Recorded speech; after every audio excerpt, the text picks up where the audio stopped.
If you take the simple equation of body, mind, spirit, well, body, right? That's the vessel, it's where you live.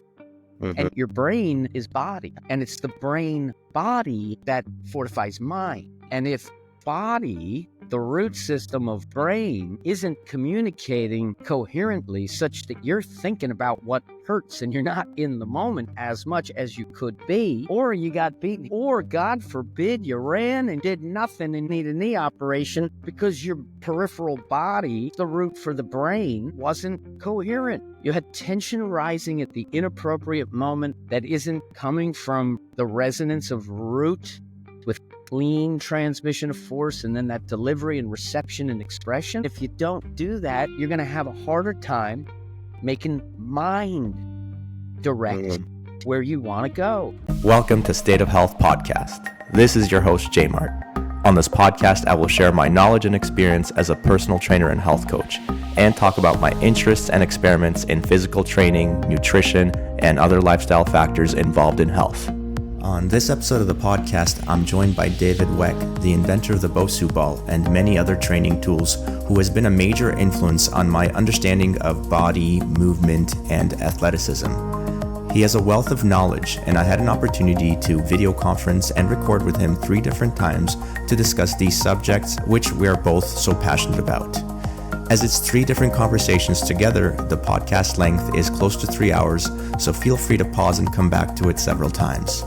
To give you an idea of some of the topics covered, David started with the concept of the volumetric displacement of the core as a way to understand the internal and external torsion necessary for fundamental survival activities like locomotion, swinging, throwing, catching, and carrying.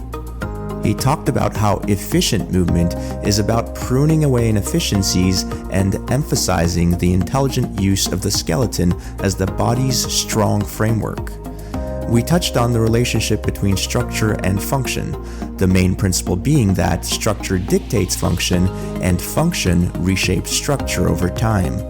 Next, we covered fascia, the ubiquitous tissue container and network of the nervous system of the body, which plays a pivotal role in coordinating movement, linking different parts of the body, and enabling polar muscle activation.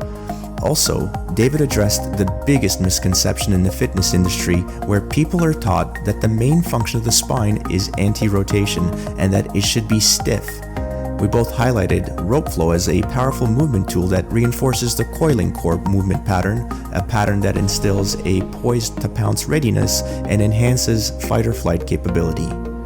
This is just scratching the surface of what we talked about. Please enjoy and leave a comment. Just before we get started, this is a reminder to subscribe to my Substack found at jmartfit.substack.com. If you're watching on YouTube, please smash the like button for the YouTube algorithm, hit subscribe if you want more content, and hit the notification bell too. If you're listening through a podcast app, please share the episode with a friend or a loved one. All right, let's start the episode. Hey friends and fam, it's J-mart and I'm here with David Weck.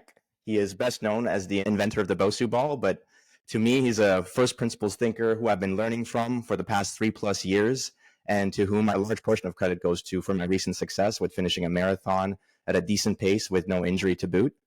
And so, in my opinion, David is the world's foremost expert in balance as measured by locomotion. And so I'm really grateful that he's here to talk with me and for being so generous with his time. So thank you, David. Thank you for being here. Well, John, thank you. Appreciate the intro. When I invented the BOSU ball, I said to myself, I will be the world's foremost expert on the subject of balance measured by locomotion.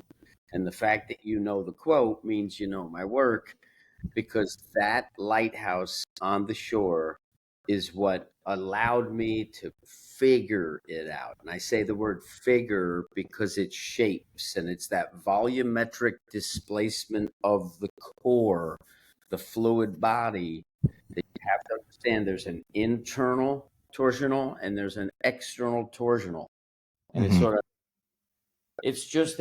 it's a model of understanding that bridges the divide from understanding what the hell you're dealing with to actually helping it move better. And people have to understand that coordinated movement is as much or more about the pruning away of the inefficient, right? Mhm. So Mhm. you can build a sculpture with clay where you're adding, okay, and you can build a sculpture from marble where you're removing. And the human nervous system, the body, is sort of both, but it's really there to begin with. Okay, now you just got to network it, and that's the building. So it's Mhm. myelination and these network of neurons that prunes it away, because I could take my hand and I can do that, but I can't like lift this one and then lift that one and make them all lift to play the guitar yet, because it's gross motor movement. And now Mhm. I saw a very fascinating video on the subject of athleticism in the NBA, right? How high could these guys jump back in the day versus how high can they jump now? Because it sure looks like the guys jump a lot higher now. Okay. It looks like. And I don't necessarily trust any study, but this is what this one said, right? It's Mhm. no reason to not entertain it, but no reason to fully trust it. So Depends on the methods of how it was done. yeah, I mean, there's a lot of depends, right?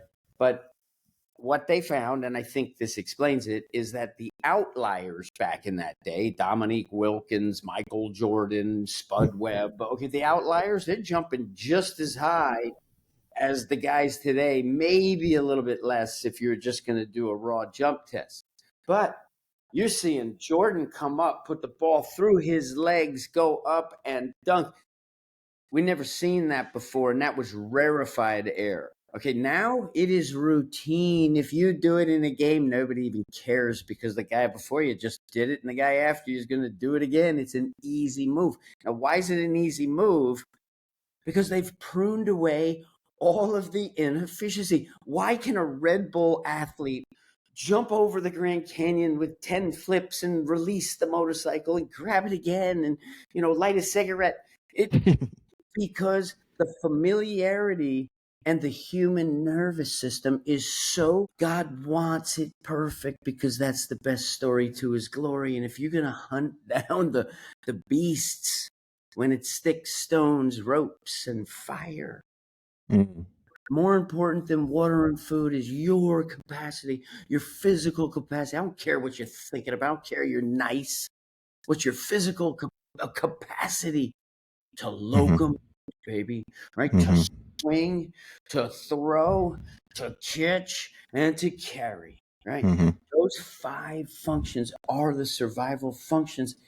And it's time that the fitness industry just shift the lens, right? These guys Mhm. took 3 different lenses, okay? Okay, we have transverse, we have sagittal, we have coronal, here, frontal. Mhm. And you're looking at each lens independent. It's all right. The three Mhm. is one. It's a Mhm. three-dimensional understanding. And if you don't respect, and because you don't realize that the skeleton is the strong part of your body, effortless strength is the skeleton, right? Mhm. If you don't get the skeleton right, it's like you're muscling it by definition. And now that dunk through your leg and over the thing, now it's impossible. Why? Because you're restricted, right? Mhm. You haven't freed yourself up.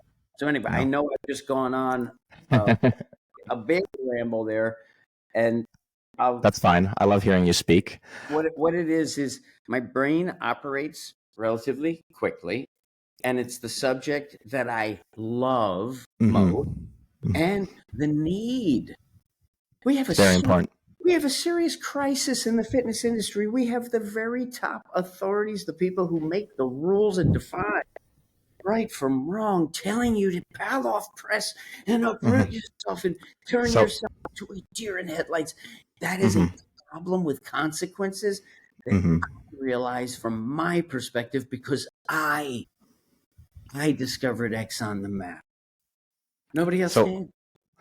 Yeah, what I want to help guide you to talk to the listeners who are probably going to be Gen Pop, who are not even going to be invested in what is going on in the fitness industry when it comes to the power press. So in Yeah, order to speak to those people, let's start with a little bit more of a general concept and then we'll get more specific. perfect. I love Yeah. it. So what I want to talk to you about is structure and function. Yes. So me personally as a Can I just say the layman's term for Gen Pop real quick? yes, absolutely. So basically it's this. It's just as simple and easy to walk with perfect balance as it is to walk with not perfect balance. It's just as easy in terms of coordination, and every single ancestor that made it, right, in the lineage of humanity walked with perfect balance before you in just modern situation don't walk with perfect balance. And the difference between 100% and 99% is less chance of chronic pain and more joy. That's what it is for the regular person. And all you got to do is a simple cue and a little bit of practice for 3 weeks. Be mindful, okay, to transform your life, because the only thing you're going to do more of than stepping is breathing. And some people probably going to do more steps than breaths. I don't know. You'd have to calculate, do the math.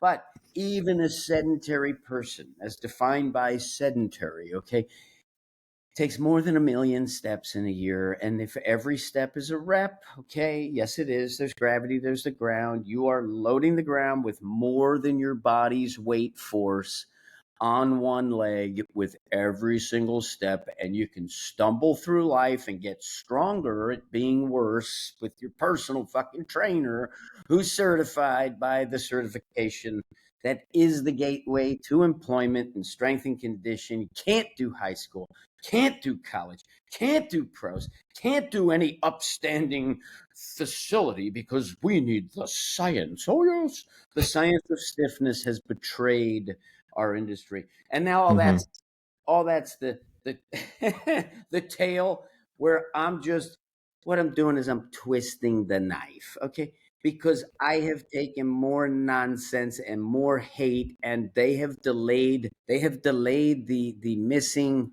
piece, the keystone, right? The foundation to physical integrity, and they have been delaying progress. Okay, and that is unacceptable, especially now when boys aren't going to beat up girls in the Olympics anymore because that's not allowed. Never should have been. Never. Yeah. Right? It's unreasonable. And 10 push-ups is 10 push-ups. We don't care what you told us you could do. We're going to see what you can do, right? And that's the difference in fitness. The whole authority is going to literally have to recalibrate every single thing that they have taught because they put you off kilter on the wrong foundation with tension rising, restrictive stiffness. You were told that was the requisite to your core stability. It was more important than your core strength. The core does not generate power. The core prevents, stops movement.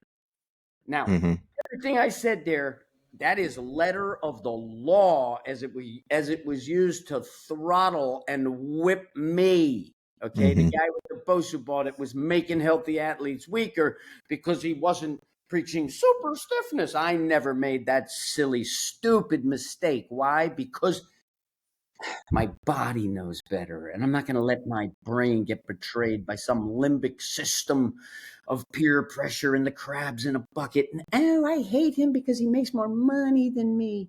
Oh, he's a charlatan because he made a toy. But you're also, sorry to cut you off.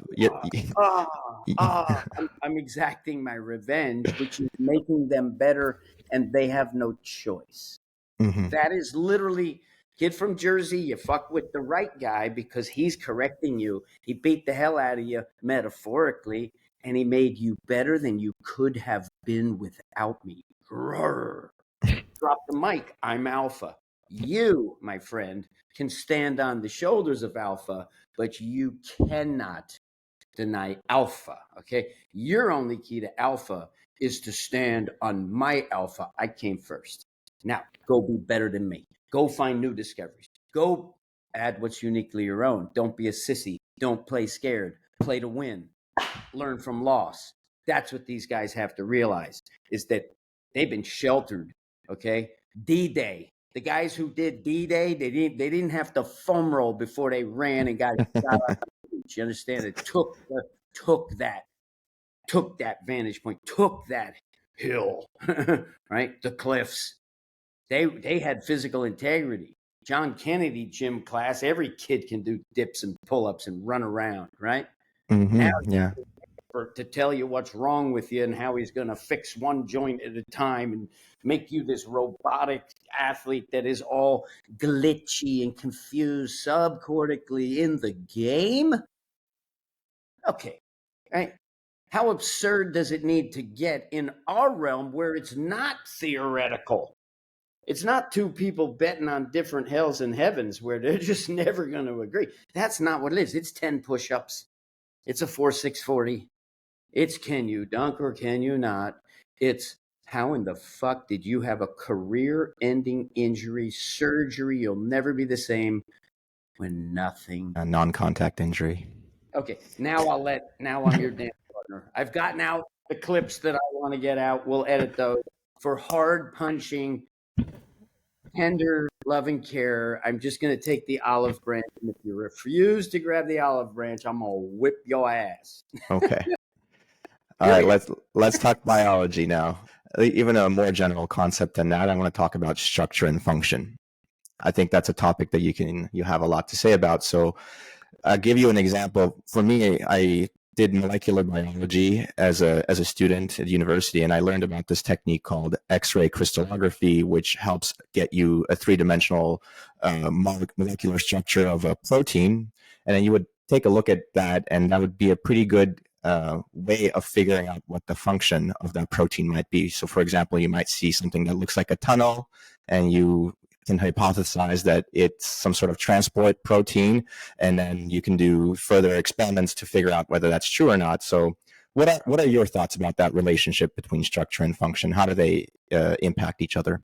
Okay, so basically the overriding idea to understand structure and function relationally is that structure dictates function and function transforms structure over time. So you're going to have a structure, all of its idiosyncrasies, all of its perfection, right? The whole mix. And that will dictate where the force vectors have to go to be smooth, have to go to be clean. And if it ain't perfect in the eyes of some, oh, gosh, in a guy who can't think right, correctly, right? Encumbered by the limbic terror, right? The fear of being ostracized. I'm sorry. I'm just laying it on because anyway, structure, function, back to it. So we have to honor today's structure, the structure that you have right now. And the objective is relentless pursuit of better as soon as possible, right? So come into the gym, sign the waiver, tell us what's wrong. Okay. If anything hurts at all, we stop immediately. Everybody cool? All right. Remind me what the problems are again so we don't create any problem. All right, let's get to work. I'm not going to measure how wrong you are and tell you 6 weeks I'm going to do this. I'm going to make you walk out of there feeling better right now. And Weck method begins on the wall. Because if you have a bilateral structure, if you want to optimize bilateral strength and function, so you could take that structure and utilize, move, and control that structure, right, to the most efficient function that's going to yield the greatest output for the least cost input, which is survival. Okay. In the scarcity, the lean, if you can't catch the rabbit, that's it. Yeah. Economizing energy. Yes. So that capacity in a bilateral creature is optimized when you take a side center approach, because the polarities of torsional range of motion, range of rotation, removing slack from the entirety of the body. There's not one actin or myosin filament that isn't put in that perfect position of transmission, not in a contracted position where it's going to break before it sends the force. Right, the muscle contracted is not a fluid delivery. Right, there's a cost, there's a friction, there's a resistance. Right, and then if you tug the Jeep out of the mud that way, well, maybe the front end falls off. But if you slack it out and boom, then it goes. In order to capture that capacity on each side, you have to go to the fullest polarity where you change the structural relationship of the skeleton controlled by the nervous system with all the softer tissues in their descending or ascending orders of durometer and fluidity, right? And it's a matrix, and it's instantaneous change it circumvents the signal that, oh, my finger's burning. The signal only had to go to my spine for me to pull it away. The fascia mechanically acting upon is faster. There is no delay. It is immediate. It's action, reaction, same time. There's no signal necessary for the intellect of the fascia, the piezoelectric, okay? Every time the bone experiences a force, a crystalline matrix sparks light, okay? It attracts the calcium. And you have that wonderful window from 18 to 32 when your bones literally bounce with the best frequency possible, because you could be a lot stronger than you are at 46 when you're 26. But 26, you jump higher, you run faster than 46. And I don't care how man strong you got at 46. If you were athletic at 26, you have more power. Now, why'd you have more power? Well, the tissues had more resilience, right? They weren't too soft. They weren't too hard and fragile. They were just right. But who the hell has ever talked about the bones before in terms of their springy capacity? What's the first bow and arrow? Perhaps. Maybe I get an elk. Maybe I take the tibia. Maybe I try to rip a fibula off, and maybe that tibia bends, and maybe I figure out I'm going to break that fibula off. I'm still going to keep a tendon, and now I'm going to pull that thing back. That tendon ain't stretching so much. It's the bone, that wet bone of that elk that bounces with complete effortlessness. Why? Intelligent use of the skeleton is our priority for movement training. If you can move as a bag of bones with the flu, all right, and you can walk 10 miles because all you're doing is moving your bones and setting up the next one. It's vertical perfection. And then the four vectors are all shin angle. Let's go, baby. Where's the weight? Where's the shin angle? I'll tell you how you're moving and where you're going. Mm-hmm. This is a reckoning with reality, okay? Because strength and conditioning, okay, didn't exist for the most part as a profession. It was usually some coach who played the offensive line who was like, all right, look, guys, we're going to, line up. You're going to train your neck. All right, good. Here, press this thing. Here, jack that. It was just a guy who's teaching you how to do football better and get stronger at it. Now, fast forward to, well, weightlifting gives us an advantage. And we know that the guys who are 14 are lifting for girls. And, when they want to play football, then it shifts. And they're willing to work harder systemically with exercises that don't do your abs, but they make you stronger. And stronger is better. And when you're 14 to 18 and you went from, freshman to senior, well, you had a performance boost. Well, you cut off a second on your 40 time, right? It was low-hanging fruit in the beginning, right? And so now the association is we're having tremendous success moving these weights in the weight room because they are, okay? It's suboptimized and they don't understand that. And then it is insidiously harmful and they don't understand it. So unless you take a fully optimized side center with the intent, the understanding of what are my fingers, like what would be the intent in my hand that's going to enhance the proximal relationship to my pelvis? Like what could I possibly do to take the structure, right, and create a shape so that it has this function to move without moving on a perfect axis that goes from external to internal torsion instantly. Mm-hmm. Oh, that's extremely useful if you're trying to live when someone else is trying to kill you. Absolutely. Right? It's extremely useful if I want to turn. It's extremely useful if I want to throw a ball. It's extremely useful if I want to move better at the fundamentals that are underneath it all: locomotion, swinging, throwing, catching, carrying. Okay, so you said a lot of stuff there. One thing I want to latch on to is you said fascia, and fascia is just not something, again, general population knows about, right? We think about muscles and bones, but we don't really, normal people don't know about fascia. And so, um, yeah, I could give a basic definition of fascia. Perhaps you can go build upon that, and then let's talk about what the actual function of fascia is. You touched upon that as well, but I think it's quite surprising for someone to hear that for the first time if they have no idea what fascia is. So my basic definition is it's this connective tissue that's made of collagen, and it's got viscoelastic properties, which we perhaps need to define that as well. And it surrounds basically or connects a bunch of all the muscle fibers, tendons, ligaments, and bones. And, you could say it's needed for force transmission and muscle function. It's needed for creating stability, balance. And I think maybe the main function that it all culminates in is it's there to minimize the stress that we feel on our spine.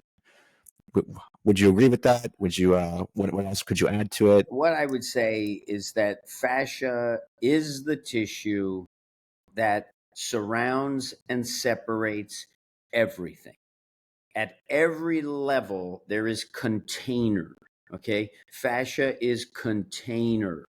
It's the envelopment around the actin and myosin cell themselves, right? It's the bundle. It's the sheath. I think of it as like you could delineate it into however many you want in terms of layers, but I basically say 4 layers, so deepest to right under skin. And the important thing to understand about fascia is its fullest function is not absolutely understood the way other tissues are much more understood because of the ubiquitous networking effect. They talk about fascia as a sweater. And so a little bit of twist in the sweater, like at pec minor, lung 1, well, maybe that does a tug away over here in the fascia because that's the ubiquitous linked tissue, right? So problems in one area can be, the causal relationship could be all the way at the other side of your body, right? A sprained toe could be TMJ. So over course of time, the structure function doesn't relate where the function is obeying the structure, the function is disobeying, and then gradually changing and modifying the structure to accommodate for the misalignment or the lack of perfect coordination sequencing where and when, right? If everything is where it is when it needs to be there, well, then you got it, right? So fascia is also the network of the nervous system. So deep in a muscle belly, it's much more like motor unit. That's the soldiers, right? But who's telling the soldiers when to fire and in what sequence, right?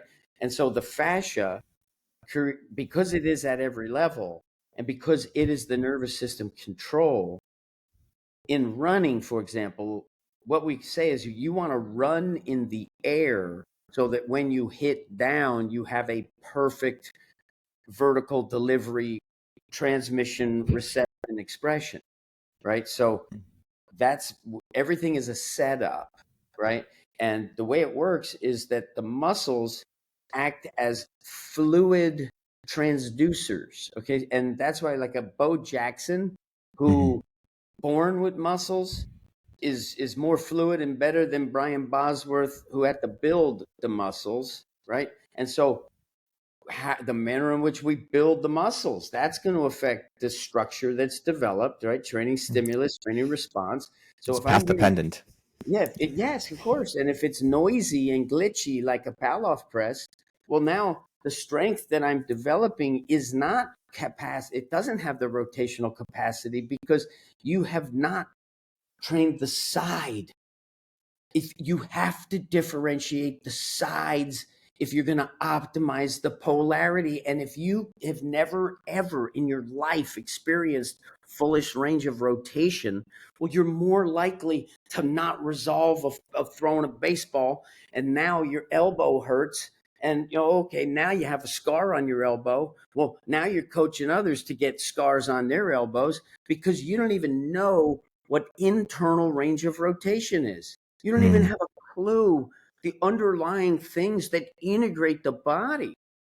And you don't have the humility to understand that rope flow is the Rosetta Stone for the global integration, and then it's knowledge and intent with the small stuff. This is so simple when you've studied Chinese medicine and Chinese martial arts. Like, it's so simple when you understand it there, because in the West, we understand it as quantum math, the principle of uncertainty. We don't know if it's here or there, right? Mm-hmm. The Asian philosophical, okay. From the Orient, you want to orient yourself? Simplify it. Yin and yang, the polar opposites, they are forever in an interplay. You don't know if it's there or there, because guess what? It's always changing. Thank God it's changing, right? The I Ching, book of change. What you want to do is you want to change with the change in accord. You don't want to be like the grain of sand, right? So now let's look at the human organism. I'm wearing these because they're prescription and I can't see so well. No right? problem. So now you have the quantum math, the Western, you have the Eastern, yin yang. Okay. Now look at the vessel, the meat puppet. Try and even figure this out. I don't know if you're here or if you're here. It's called trigonometry. I need to triangulate to even put you in a position where I could throw you the football and we score a touchdown. Okay. So that commonality, you have to look for the congruencies that root out the truth, because a tomato, a pomodoro, what are those? Those are three different things. No, silly. Oh, silly scientist. Scientists, unless you're studying like a hard science, you're just an academic master of masturbatory activities that provide little factoids that nobody, what the hell do I do with that information that you spent $1 million figuring out? I did a Master of Science, and I felt like I should probably stop and not continue pursuing a PhD for that exact reason. Because you're going to do some study beholden to a system that is completely, in exercise, core up.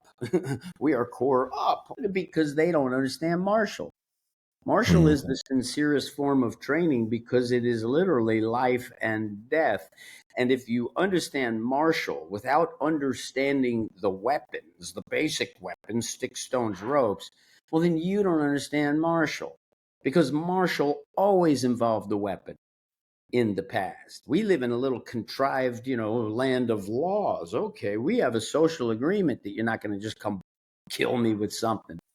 So we can play these little trivial games of empty-handed combat. Oh, let's put pillows and let's fight.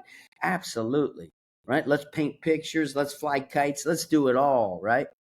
So little pugilism is what you need. If you don't have it, you can't find out who the better man is, and that's going to put a grain of sand in there, and it's going to overboil if you don't define who the alphas are early enough. Because the betas will cheat when they get up there, right? You need an alpha with authority who has the mandate of heaven, okay? Not holding on to hell. This is just, human governance, right? Our species. Having said all that and all that we discussed with regards to fascia and how it enables us to do all the things that we can do, especially the things that help us survive, let's consider the spine and think about what the normal function of the spine is. I know you talk a lot about Serge Grakovetsky, his book, The Spinal Engine, and this is really the question that he was trying to answer for his lifetime throughout all his research. Right. So one thing before you answer, I'd like to maybe nuance the question a little bit, and this is I got the idea from Ryan DeBella from the Movement Fix, so shout out to him for helping me come up with this question. If we're going to think about structure and function together, is there some sort of interpretation or can we speculate as to the function of the spine based on the structure and orientation of the facet joints themselves? Yes. And just for general population, the facet joints are like the connections between the bones of the spine. They're called vertebrae, and they're important because the nerve roots can pass through these joints. And then if you just think of a vertebra, it's got two sides, and it's got the facet joint on the top and the bottom side on the one side, and then the same thing on the other side. So there's a total of 4 of these facet joints per vertebrae. So with that, what do you think? Okay, so we have the upright bipedal strategy. So our spine is different than the four-legged animals. Okay, so they have a certain suspension where the organs have a nice relax, like they're not bunching the organs. Okay, we have opted for something that's actually more efficient in terms of, covering distance with less calories, is the upright bipedal. And think of a broomstick. Like if I balance it vertical, that potential to move is very, very easy relative to holding horizontal, where you got to carry it, right? Hence the 4 legs versus 2, right? So we have a metabolic cost and a lower brain cost to being upright and vertical. The number one job of the spine is to articulate itself absolutely perfectly to meet the demands of transferring force fluidly through the fascia to the floor, through the feet without restriction. Okay, so it's always the same rules. And the idea that I want to take one spinal joint and rigidify it with the other spinal joint, how often am I going to actually want to do that? Okay. And how many of them am I going to rigidify? And what's the displacement of the stuff? And might it be in my interest to actually let the spine articulate a little? Or might it be indicated that on the heaviest deadlift that I do round it over an internal and I don't change that internal, right? That ain't neutral, right? So Mm.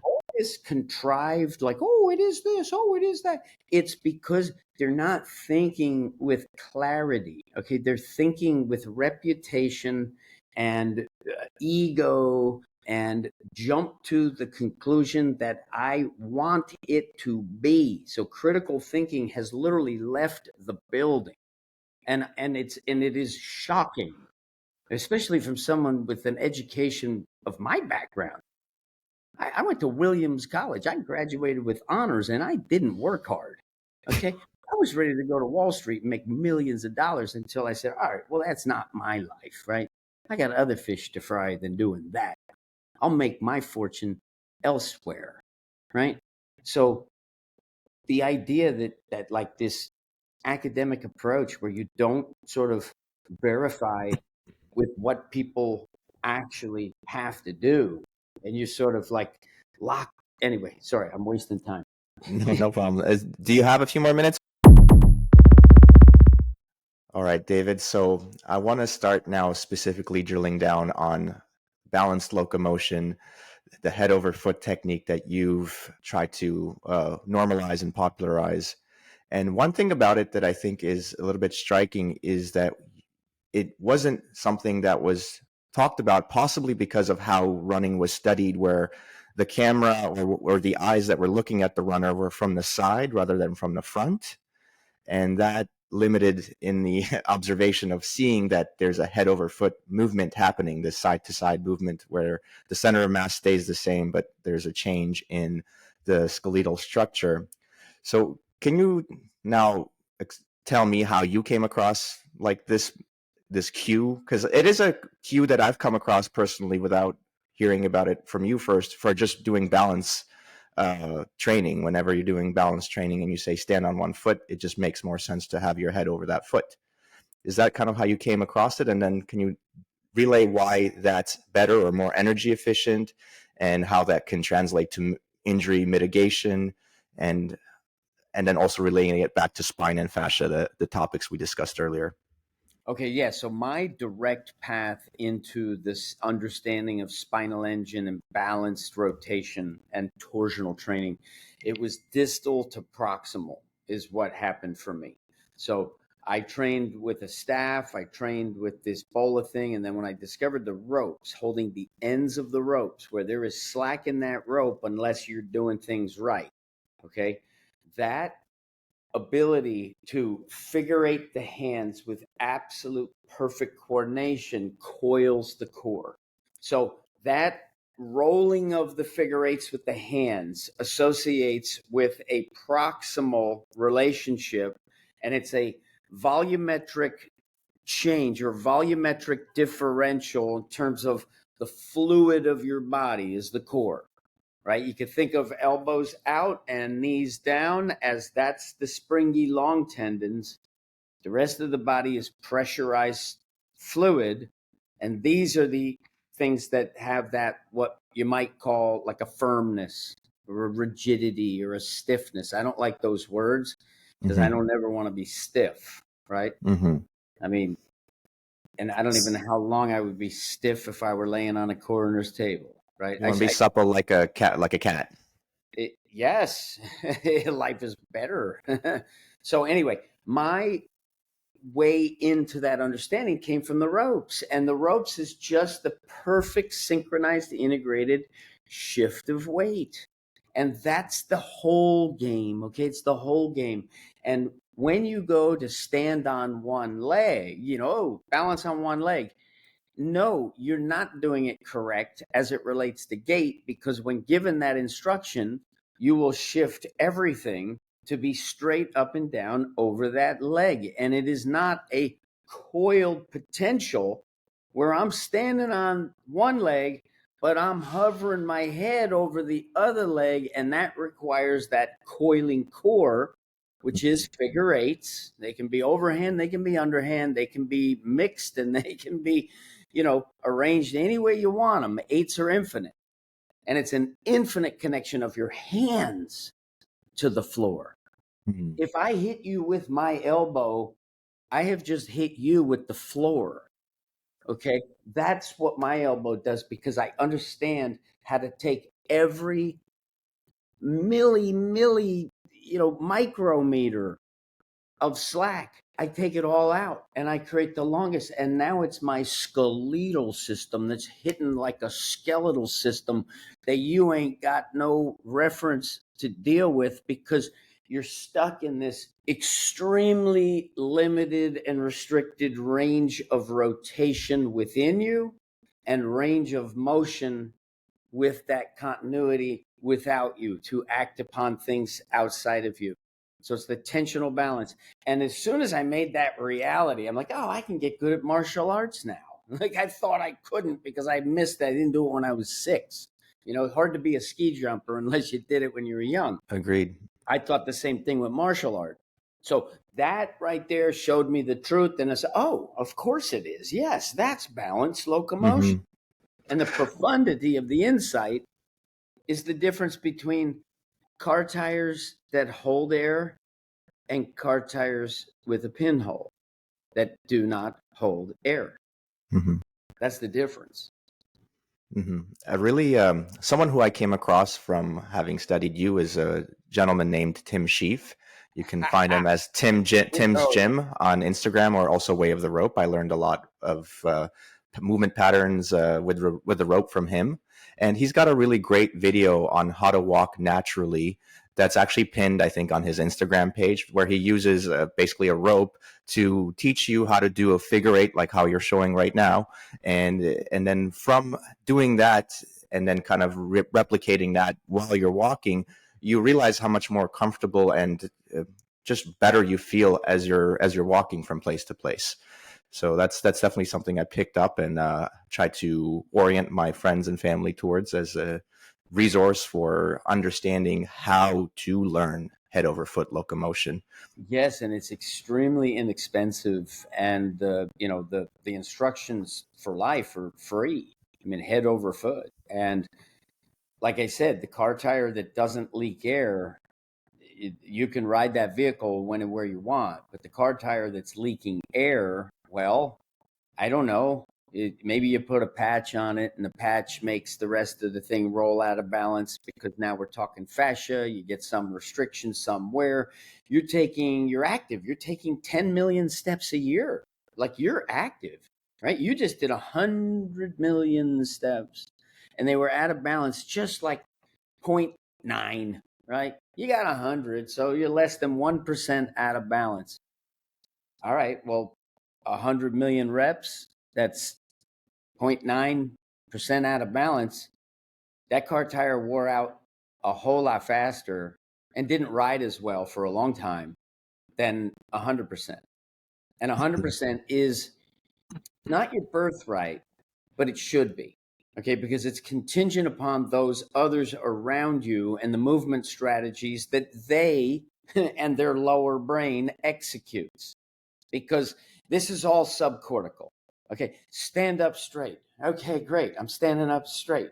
I stopped thinking about standing up straight. I'm right back to where that automaticity, that habituation, right? Change where you put your car keys, right? Okay, 2 weeks, you went to the wrong spot because it's automatic. Walking. The reason why this opportunity even exists that okay, 14, when did I say head over foot? Like, when did I reduce it down to the very bit? 10 years ago or more?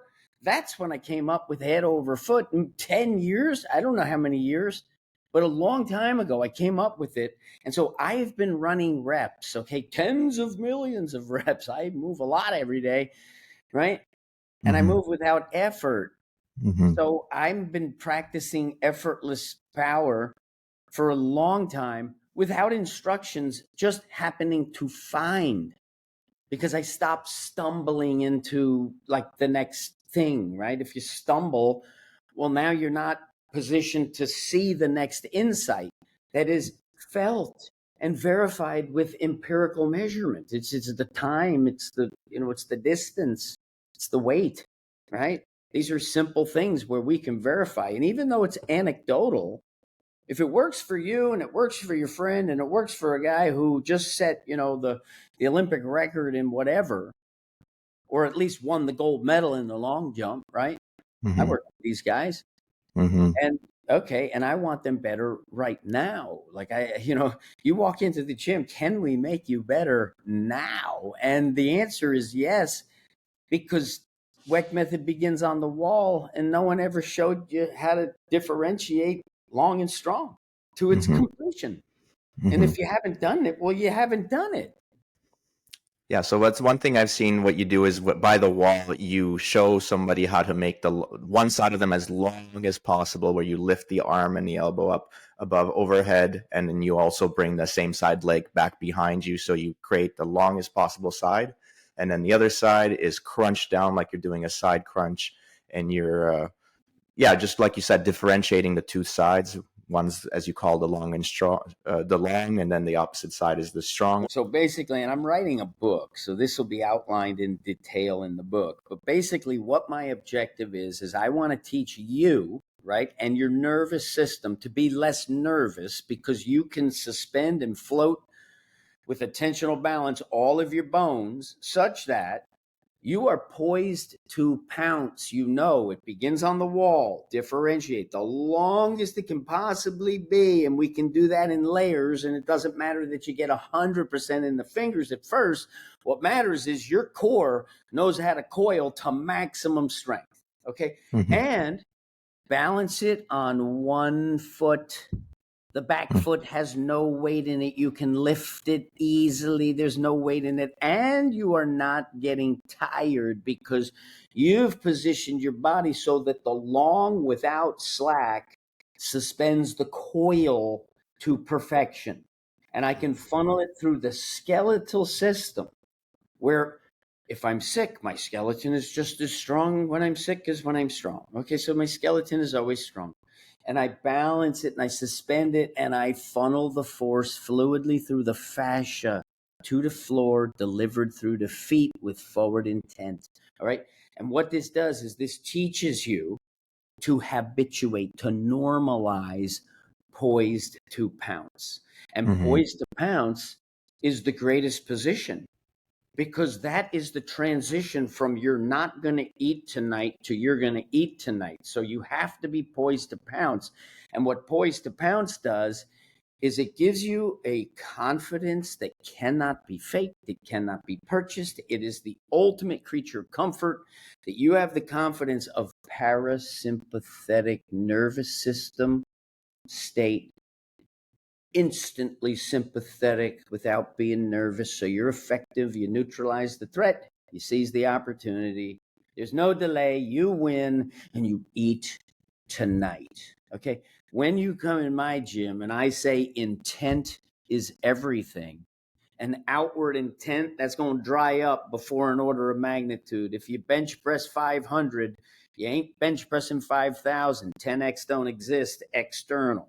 Okay. If you run 10 seconds, you're not going to run 1 second. It's just not possible. But when you go inside the body and you realize that, oh, There's a whole network in there that if I'm going after external things, I cannot optimize the internal network. It is an intent, and there is a fascial structure. We talked about structure and function.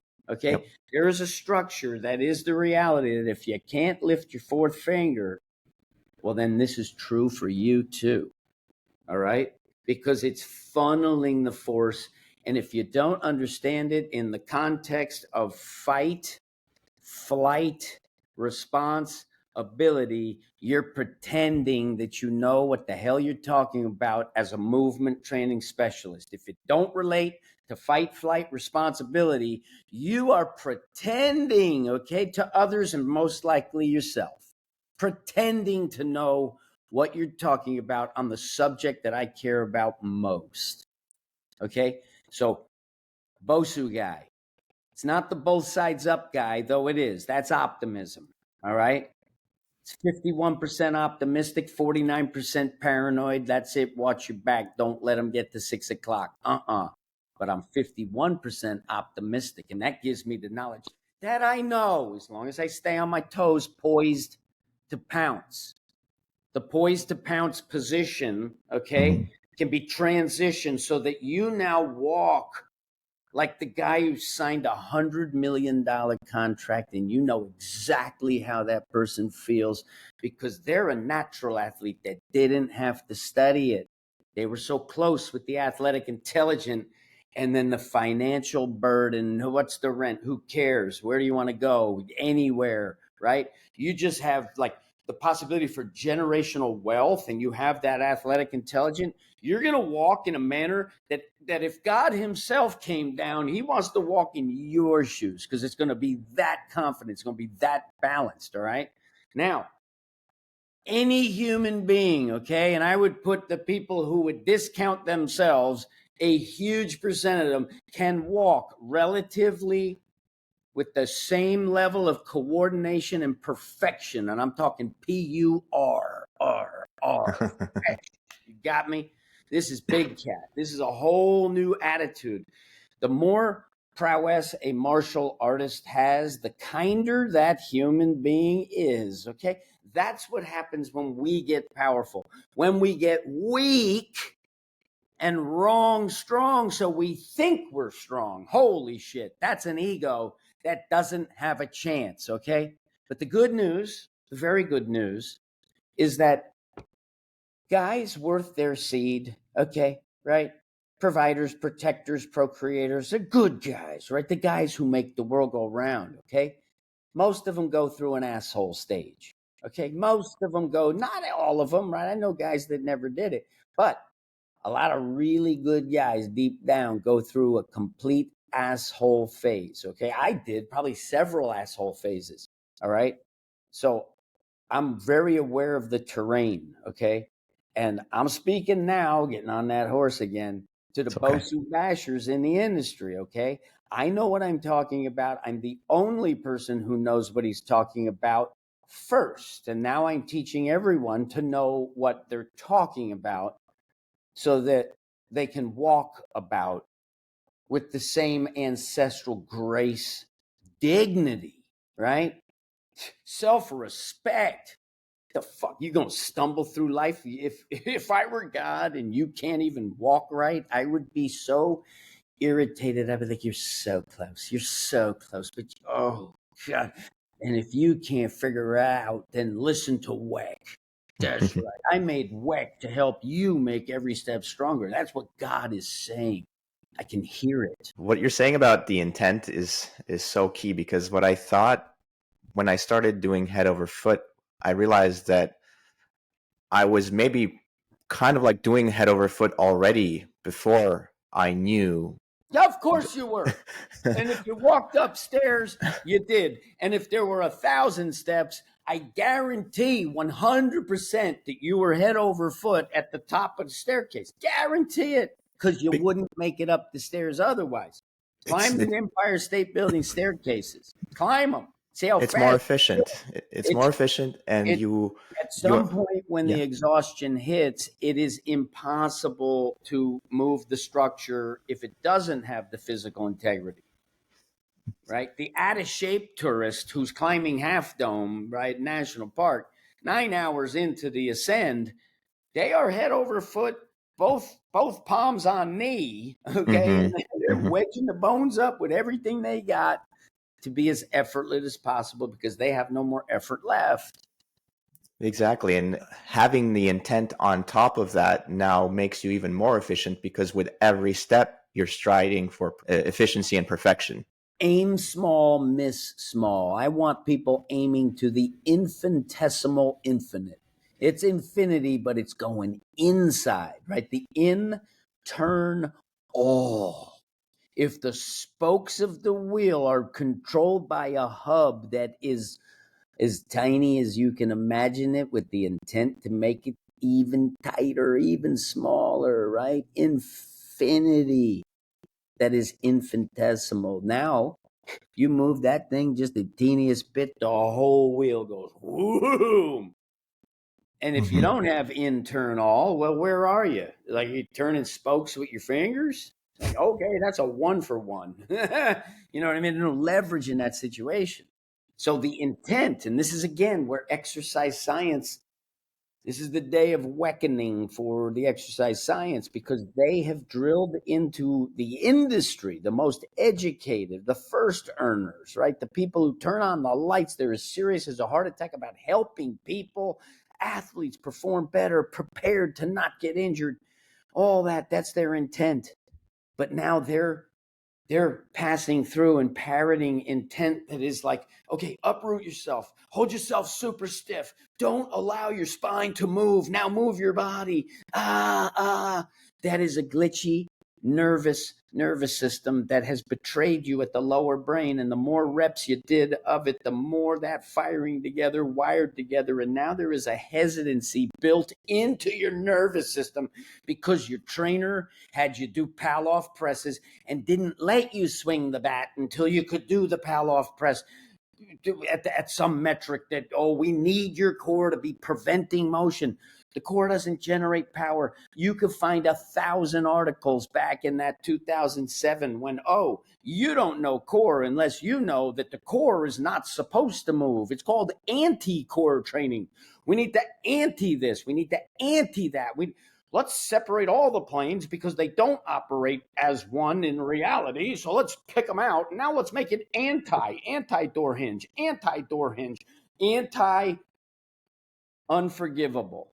Okay, because when you're going anti this, it's not damage. Okay, like it's proximal and you can funnel down, right? Okay, anti-flexion, that's fine, whatever. It's not bad, especially if you understand the torsional strategy. So you're not just doing one version, but anti-rotation as they defined it, okay? This Palloff nonsense, that is insidiously harmful, okay? As soon as you make it distal, you got to do something that's going to change it, so you got a chance. And to defend zero chance is the deer in headlights, your neural engram strategy in the moment that matters, okay? This is a touchdown or this is a career-ending injury and nobody touched you, okay? How many bad reps did you run? Every single rep you did, because the intent was not accurate, and that is a bad rep. Okay, if you're thinking that you're holding yourself stiff and you're athletic and you're not, it's a bad intent. It's not congruent with the performance necessary, the biomechanical actions, okay? The kinesiology, right? How the anatomy actually moves. If you don't understand that it all is taken care of by a systemic funneling of vertical force, if I can boom, do that, and boom, do that, well, then I don't have a worry in the world, okay? Oh, my knee goes a little valgus. All right, well, let's see if we can balance through that little valgus knee rather than do stupid exercises that prevent us from finding the balance, and now localized, make it strong and make it perfect. Hold it in the right spot. They leave you 2 weeks off, they're right back where they started because you didn't fix the fundamental problem, which is imbalance, okay? And this, we're going to snip this podcast right here because this is the treatise. I want a transcribed copy as soon as you can do it because you got this little AI Riverside thing going on. I Sure. expect this in my inbox 5 minutes after we're done because I'm clipping stuff. Okay. This right here is spitting the truth. Okay. And lucky Yes. you get to ask the questions, right? Oh, I'm so God, happy you're here. I'm the emperor's wearing a straitjacket, so let's ask questions. Okay, yeah. Who's bold enough to ask questions? Because God forbid that you disagree with the science, right? Your Hmm. anecdote, you're worth nothing. You like BOSU balls, you're a fraud, you're a charlatan, right? We're going No. to censor you by omission, is what's happened. Okay, it's what's happening. Okay, Now let's push back on that. that's what it is. And this is the unassailable truth. I'm just sick and tired of waiting. Hmm. Right? I'm sick and tired for waiting. These guys, if you're worth your seed, log the fucking loss, take the lesson, okay? And then come on my side where you can stand on the 10 fingers that I am providing, okay? And the reason why I got to do it this way is ankle biters, they don't know. Ankle biters are not, you can't be an ankle biter. You can't be an ankle. So what I have to do is if you're a bully, I have to humiliate you. Metaphorically, I have to destroy you.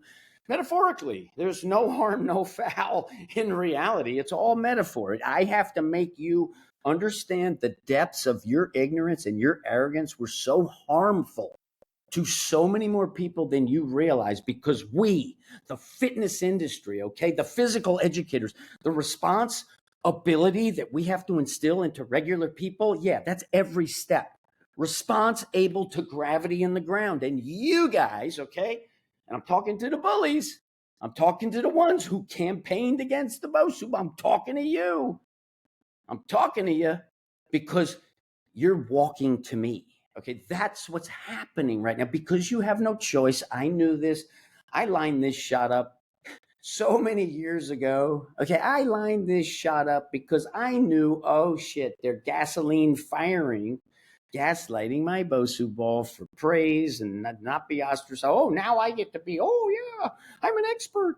Yeah, okay. Yeah, okay.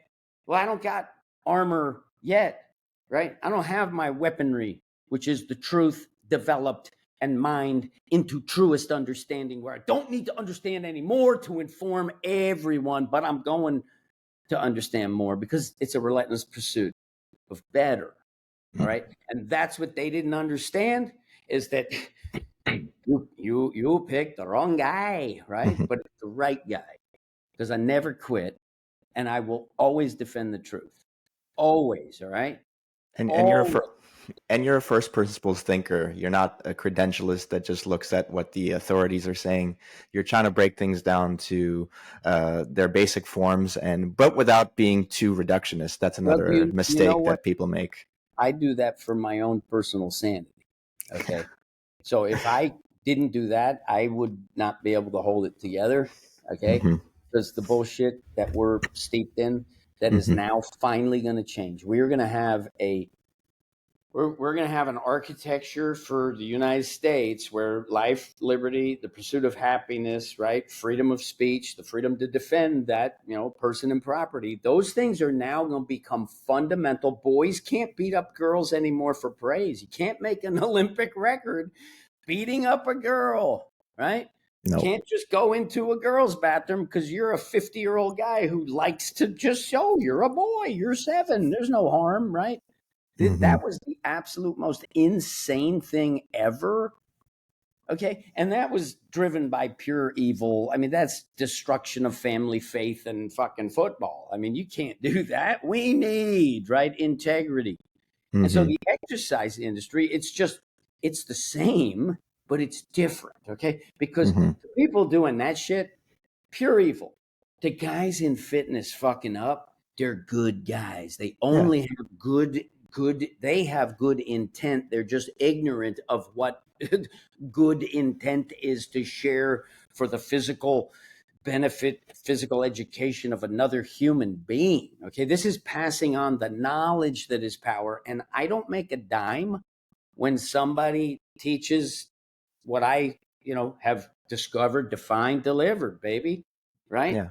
You It's can't patent head over foot. it's a fucking home run, head over foot, and it's free. And that's the Hmm. thing that is like, okay, now you can't call me a charlatan.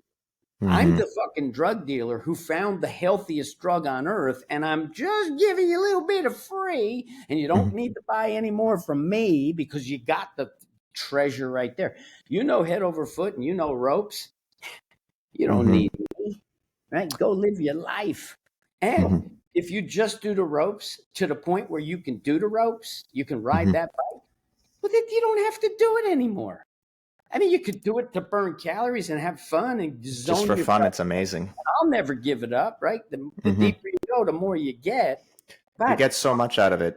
but So if a just regular person, if you just learn to proficiency, it will give you the perfect transitions of balance when you walk and move. Okay, do that and some push-ups and sit-ups, do a pull-up. I don't care. You're done. You don't need to exercise, right? mm-hmm.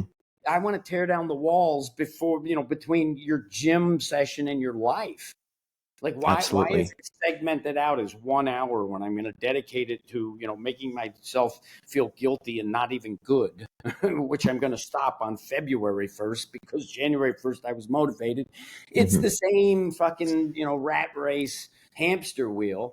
And Yeah. now we're going to change it because what I'm doing is I'm like, okay, we need to empower the citizenry to be stronger internally for themselves, first and foremost. Okay. And that is something that you can't brainwash them into doing, right? You're not going to convince them to do it, through some financial transaction, right? There's going to be enough suspicion, enough people who fail for the very reason that they, it's just a sequence of ameliorating your own personal, dissatisfaction, right?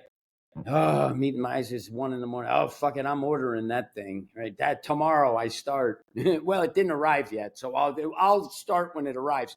Mm-hmm. It's all a bunch of No. excuses for inaction or poor choices, right? Yeah. So I try to encourage people to find the activity that they love the most and make that be the thing that gets them to be physically active. But then I also encourage to have some additional movement practice that they do on a daily basis that supports the activity that they truly love.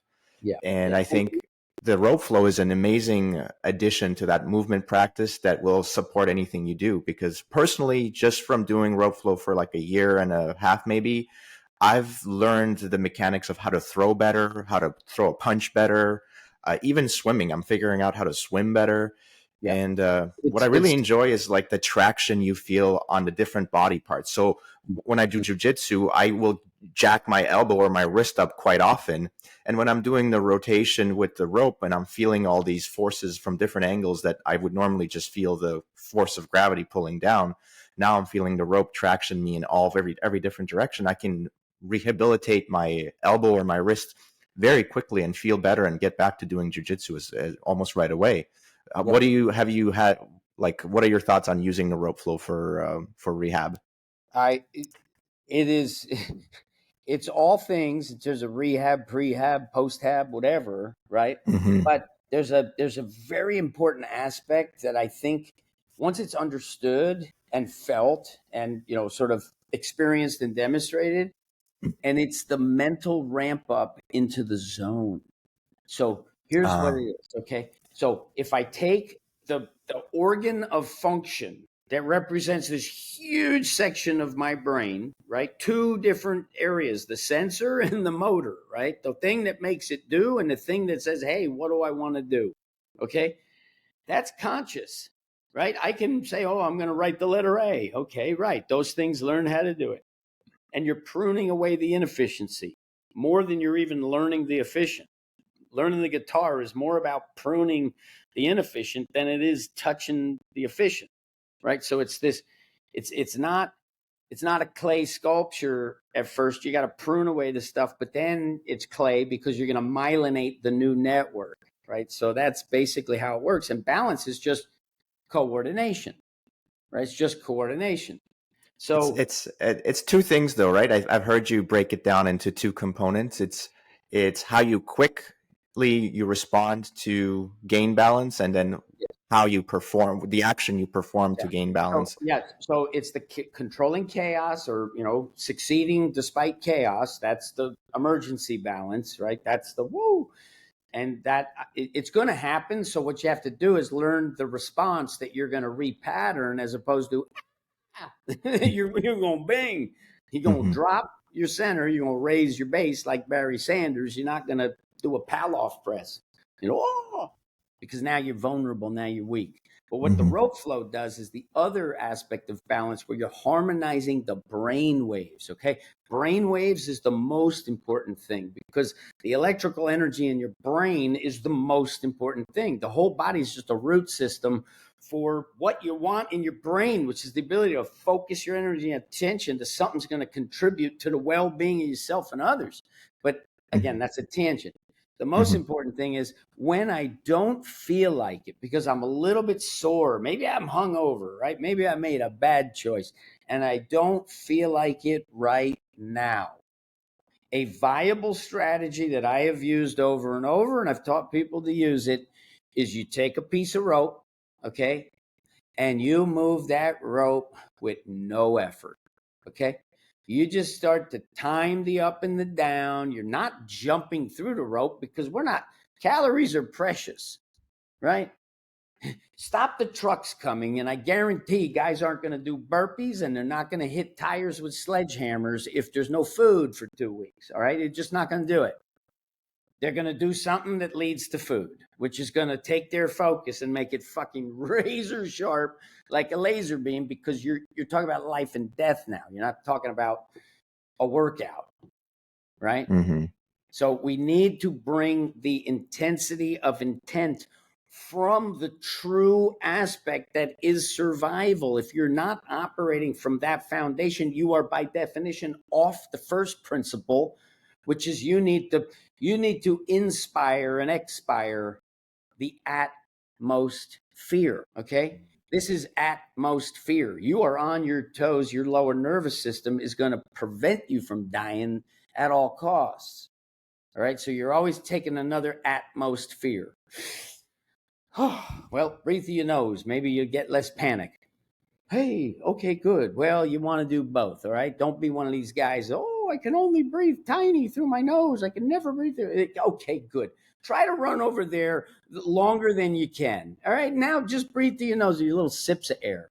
It's not that it's bad training, but don't insist that opening your mouth to breathe is bad, because that's this polarity of ignorance where everybody's banging the drum. Now, back to the brain, back to the rope flow. You get that thing going, and generally how I like to get it going is I take my dominant hand, right? And I'll just do a single hand propeller and an underhand roll. So that bouncing my bones is easy, because I got that momentum and that force that I'm directing down to create up for free, right? These are very simple principles, right? Boom, boom. And then that gets the oxygen going at the perfect balance, where there's not an exhaust that's unsustainable.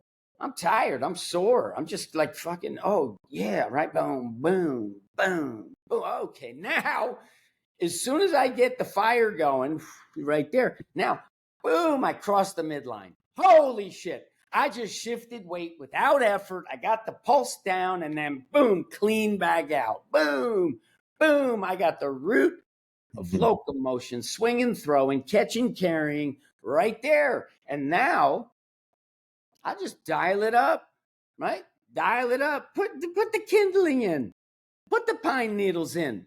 You don't got to rush to the log, because now you got to bellows the fire to burn the log, right? We're ramping you up into the mental zone with your brain. We're not just thinking, oh, this is a workout for my body. No, every ounce of effort and intent should be fortifying your mind with sustainable strength. And if you don't have physical balance, when you are not sustainably strong, you're going to got a foam roll while all the other guys at D-Day are charging the beach.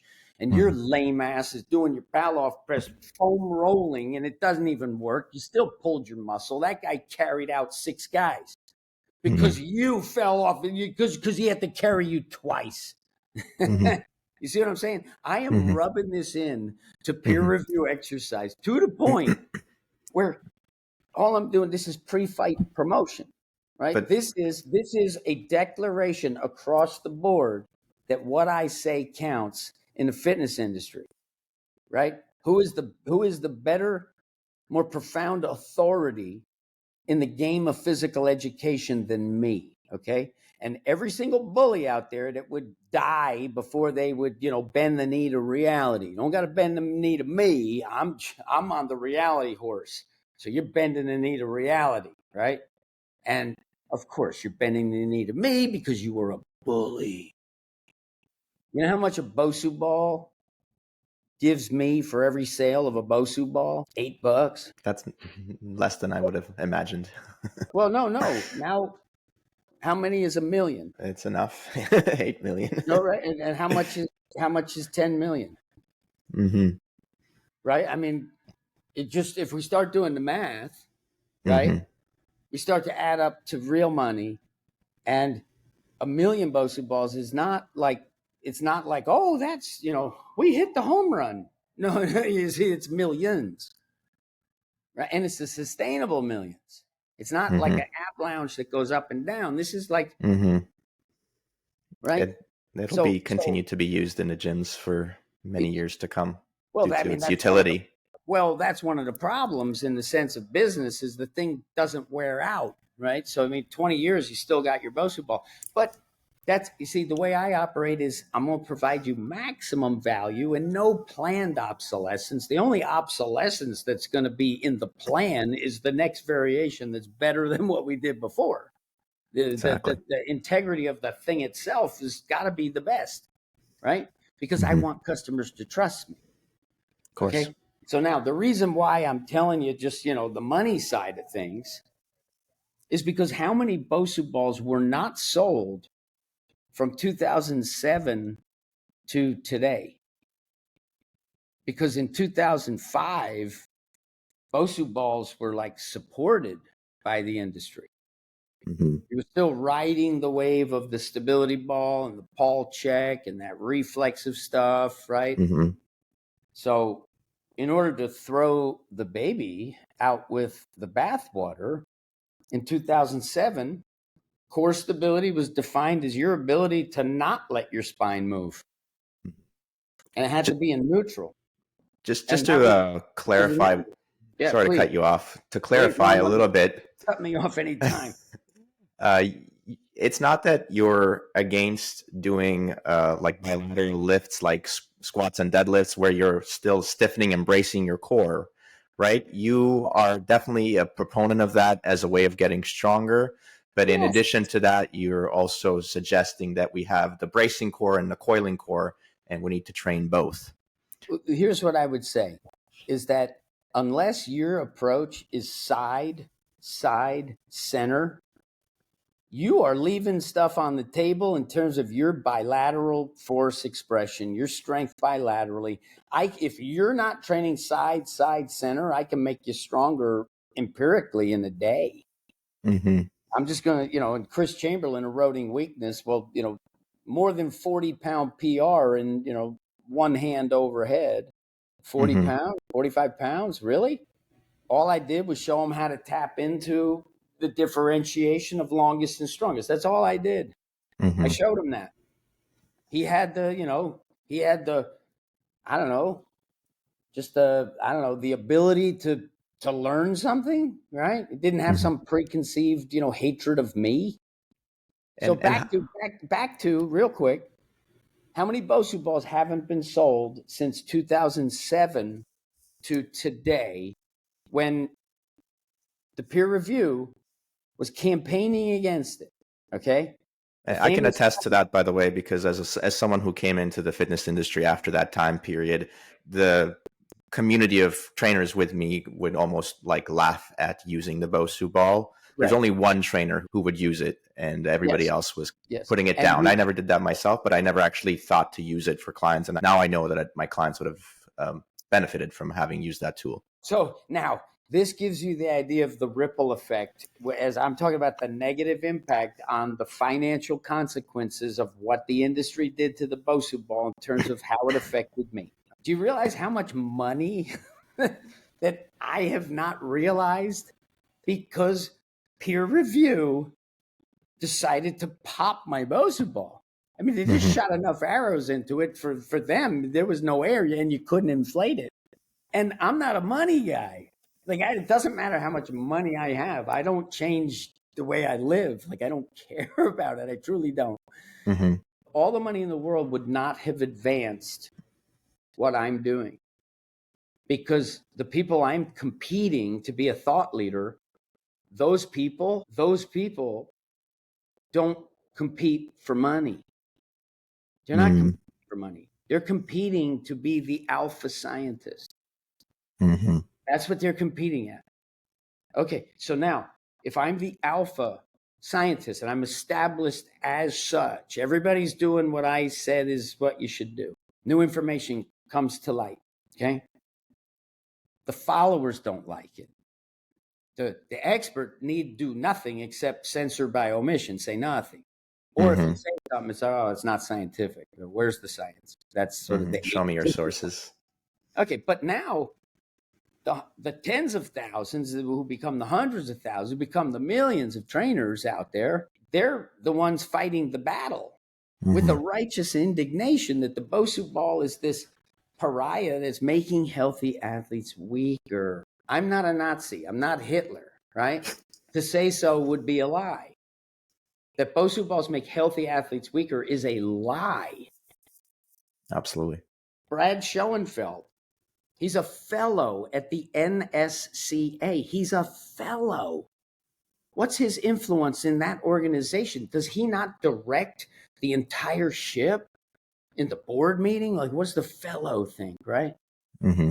He's posting on social, like, direct attacks at the BOSU ball. Big red X through the BOSU ball. This will not make athletes stronger, though I admit it may have other uses. What? That makes no sense. You know what I'm saying? It's a tool. Every tool has a purpose. Windows break. Hammers break windows if you wash windows with hammers, okay? But does that mean hammers suck universally across all things? And the reason why I think we got... How can you be strong without being in balance, right? How can you... Like I think we were talking about this yesterday, the sort of Michael Jordan loop the dunk through the legs and dunk it, right? Now that's such a routine dunk. And the reason it is because the guys have pared away all inefficiency. It's not that they can jump so much higher than Michael Jordan could. And I would argue that he had that float time because he had the body mechanics to expand his center as the mass was going down. Right. So when he's floating through the air, the perception that he floats more is because of an internal cat-like redistribution, a volumetric differential in the shape and the pressures that makes him go up as he's going down. And it's magical. That's a coordination. He pared away all inhibition, all restriction. And if you see him do it, and then you're a kid and you practice it every single day, you're going to play the piano faster than Michael Jordan. And that's going to be routine, and that's going to lead to the next skill. And now it just got better. And you stood on the shoulders of the guy who did it first, the 4-minute mile, right? Roger Bannister. This is impossible. The human heart will explode if you were to, run 60 seconds 4 times in a row. That's impossible. He did it. Next year, like 137 people did it. Why? Because, it's possible. I guess I'll take that governor off my brain that is the glass ceiling that the fleas hit over and over and over until they're not jumping. And you lift the glass off, and forevermore, they're in the circus doing this. They don't even know because the nervous system has been patterned out of that to this. Your little Pavlov press, your little intent, and your little foot soldiers who will defend your science. They're not fighting for money. They're fighting for who's right. And people who aren't fighting for money, they're fighting for right. They're much harder to defeat than the people fighting for money. Yeah, it's much more subjective, right? With profit and loss, it's very objective whether you're successful or not. Winners and losers, and the difference there is that since the prize is so big, they cheat. They'll tend to cheat. But because the stakes are so high in science, And you can ask Greg Glassman. The stakes are so high in science that there's like rampant cheating. And if anybody wants the history, and I'm going to say it because it needs to be said, it's not vindictive, it's just the accurate past. Google CrossFit versus NSCA and read the history of that court case and the adjudication and what the federal judge said about that case. If you want to look at, sabotage and criminal behavior, right? So that was the case where there was some research put out by the NSCA saying that it's bad for you to train CrossFit. What they did was they fudged the injury percentage and popped it up to, 16%. Said, hey, you can get in shape, but, 8 out of 10 of you or whatever, 17 out of 20 of you are going to be all right. But the other 3, you're going to be wrecked. Oh, okay. And then Glassman had the resources and the attitude to say, I don't play ball with Big Sugar the way that you guys do, right? We're going to take this thing to court and we're not settling it. Okay. Right. And then Glassman got booted out for, the wokeness. He went away and then they settled, right? Because money is convenient. But Glassman was a principle guy. He had his boot on their neck on the ground, and then he was removed because that boot on the neck was not coming off. They would not exist if Glassman didn't post, a 2-word thing that, unfortunate. And, if you take the simple equation of body, mind, spirit, well, body, right? That's the vessel. What's your address? Oh, no, you live in your body is where you live. And your brain is body. Absolutely. Right? The brain is body. And it's the brain body that fortifies mind. And if body, right, the root system of brain isn't communicating coherently such that you're thinking about what hurts and you're not in the moment as much as you could be, or you got beaten, he scored a touchdown, or God forbid you ran and you did nothing and now you need a knee operation because your body, right, the peripheral body, which is just the root for the brain, it wasn't coherent. You had tension rising at the inappropriate moment, and tension rising that isn't coming from the resonance of root with clean transmission of force and then that delivery and reception and expression. That's what we're after. And if you don't do that, well, I'm going to argue that you're going to have a harder time making mind direct where you want to go, because you certainly didn't want to get beat and have a touchdown. You just certainly didn't want to, trip on your own foot and have a knee operation. And you certainly don't want to be sitting there getting all uptight. And the physical uproot creates a mental angst. Like there's a mental static. It's not a clean signal if the body is in pain and you're thinking about the pain. Yeah, you're distracted. It's a distraction. I think about when I was a kid, say 6 years old. I don't think I ever once thought about my body. Just woke up, did what I wanted, played what I wanted. Oh, I bumped my knee. Now I'm thinking about my knee. Oh, I fell off my bike. I got a raspberry. I scraped my knee. Oh, well, now I'm thinking about my knee. But that's the only time in my life when I was a child that I would think about my knee or think about my body, because it didn't hurt and it always felt good and you just bounce out of bed. And then fast forward, when I was 28 to 29 years old, every single day and most minutes of the day, I was in pain in my lower back. And had I had that issue now, I could fix that in a week. I know my body so well where I'm not afraid of the pain. The pain is information. It's a teacher. Yes, and it's the necessary teacher. Without pain, then, you're the fool. You're burning up and you don't even know it. And so I'm writing a book. And so, Can't wait to get a copy. well, I can't wait to have that thing so that it's like, oh, you want to learn more about this? Read the book. And I want the book to have that invaluable information, very, very extremely low cost solutions to solving the body problem of brain body incongruency, incoherence, right? It really is about brain body coherence.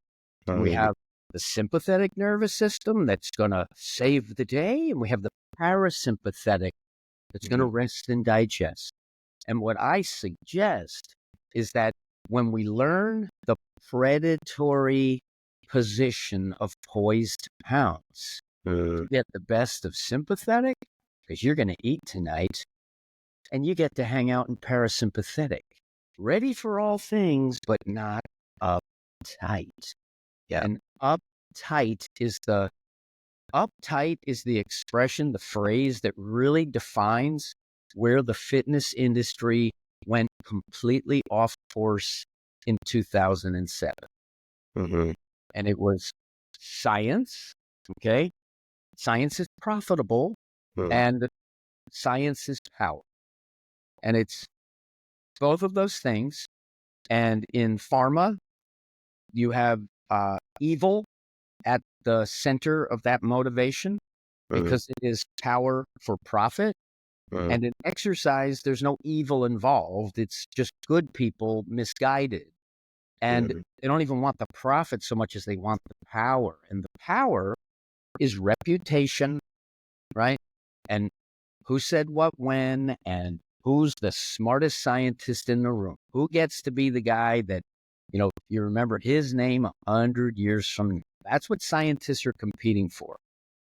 And I'm both. I'm a scientist, but I'm also a businessman.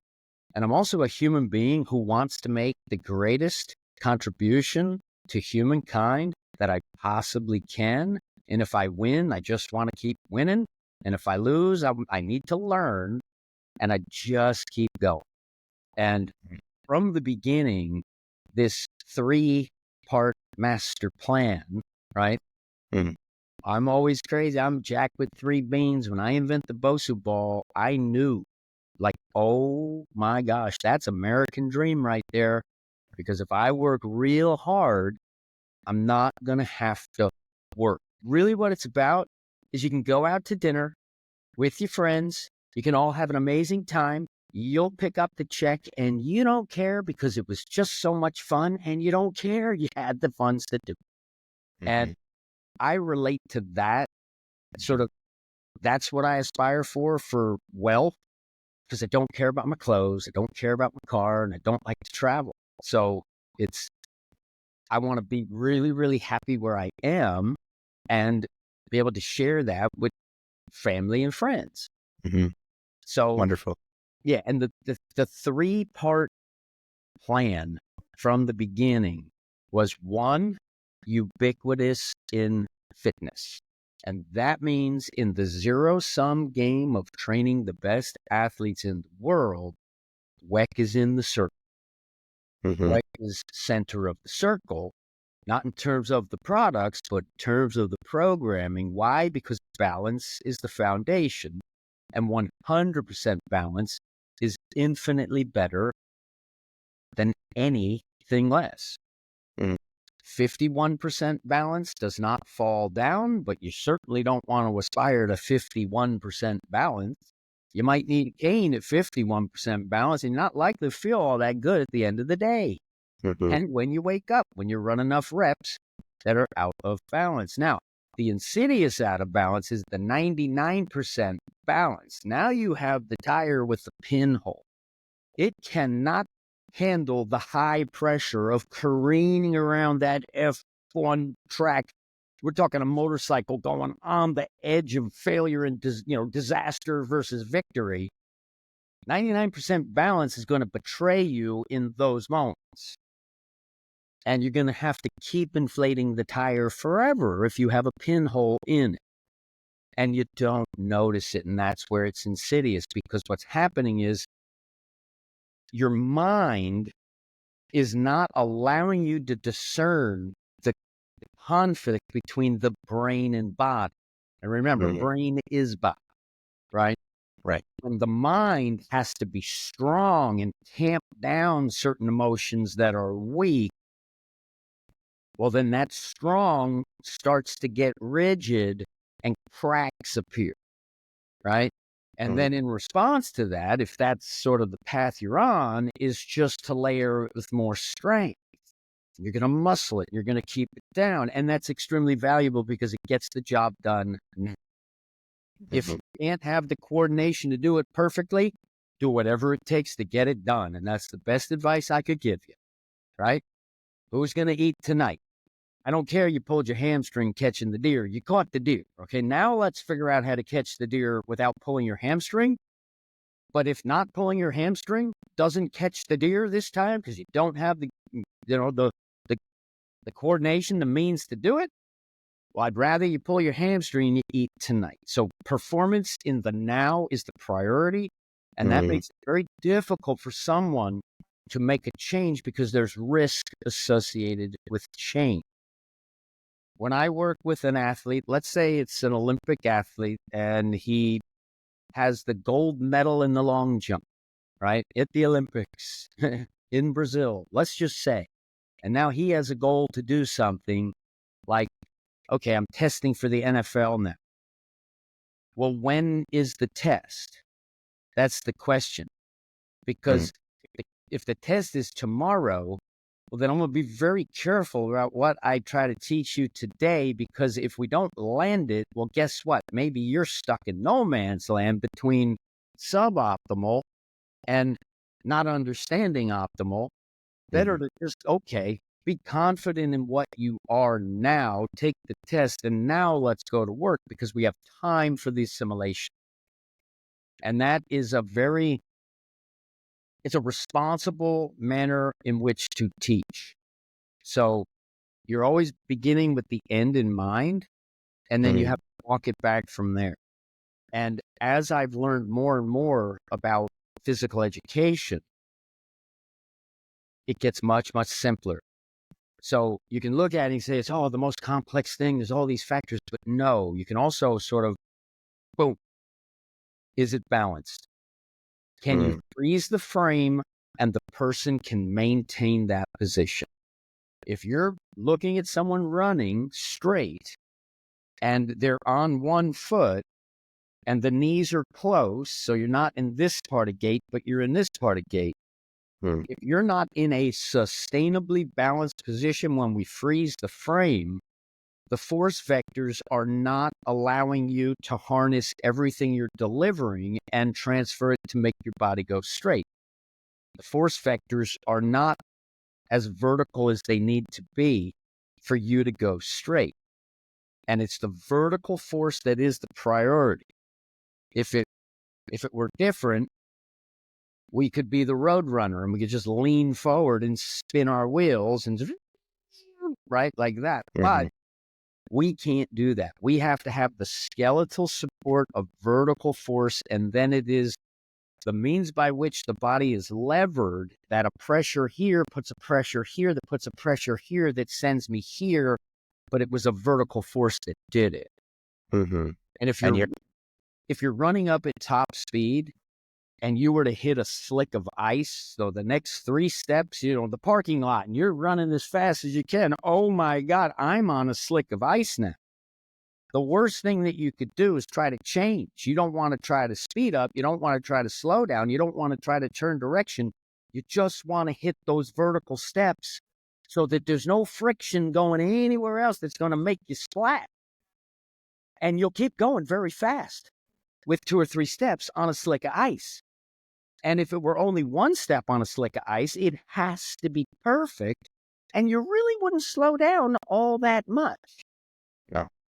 And that explains the Tyson Gay 969.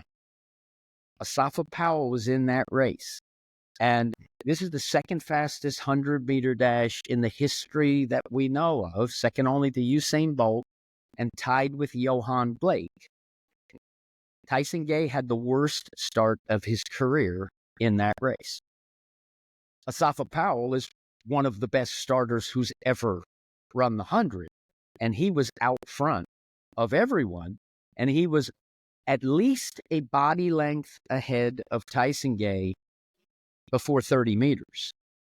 Now, that is, you extrapolate that, that's a tenth of a second at least behind at that stage in the race. And usually at that stage in the race, it's only going to get worse. And now you're way behind.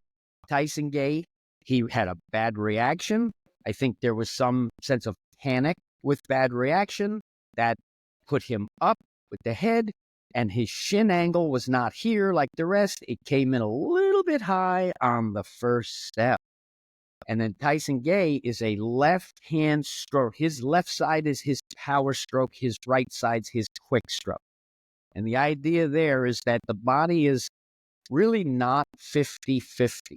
So internally, the body's not 50-50. It's not weighted and structurally same internally 50-50. So it's unlikely that a pure 50-50 relationship is going to net out the greatest output. Mm-hmm. Sort of like, if you have someone who can cut carrots and someone who can cook carrots, okay, you cut them, I'll cook them. You don't switch roles, and you don't both do the 50-50, late on that. Or So, another example, maybe this kind of relates to walking, I guess. If like one leg is hurting, then you would lean more on the side that's feeling well, and you would use that as the power stroke, and then you would just hobble on the other side. Kind yes. of, if you just extrapolate that to just being really well off, no side is hurting, but one side is much stronger than the other, then you're going to obviously use that side way more to propulse yourself. Yes, and let's say that the differential is minuscule, you still are going to differentiate, and it's going to be 51-49 as opposed to, 60-40 or something like that. Gotcha. And like you're saying, if you got shot in the leg, well, it's 100% power and drive on this one, and it's just placeholder as little as possible on that one to get back to the base.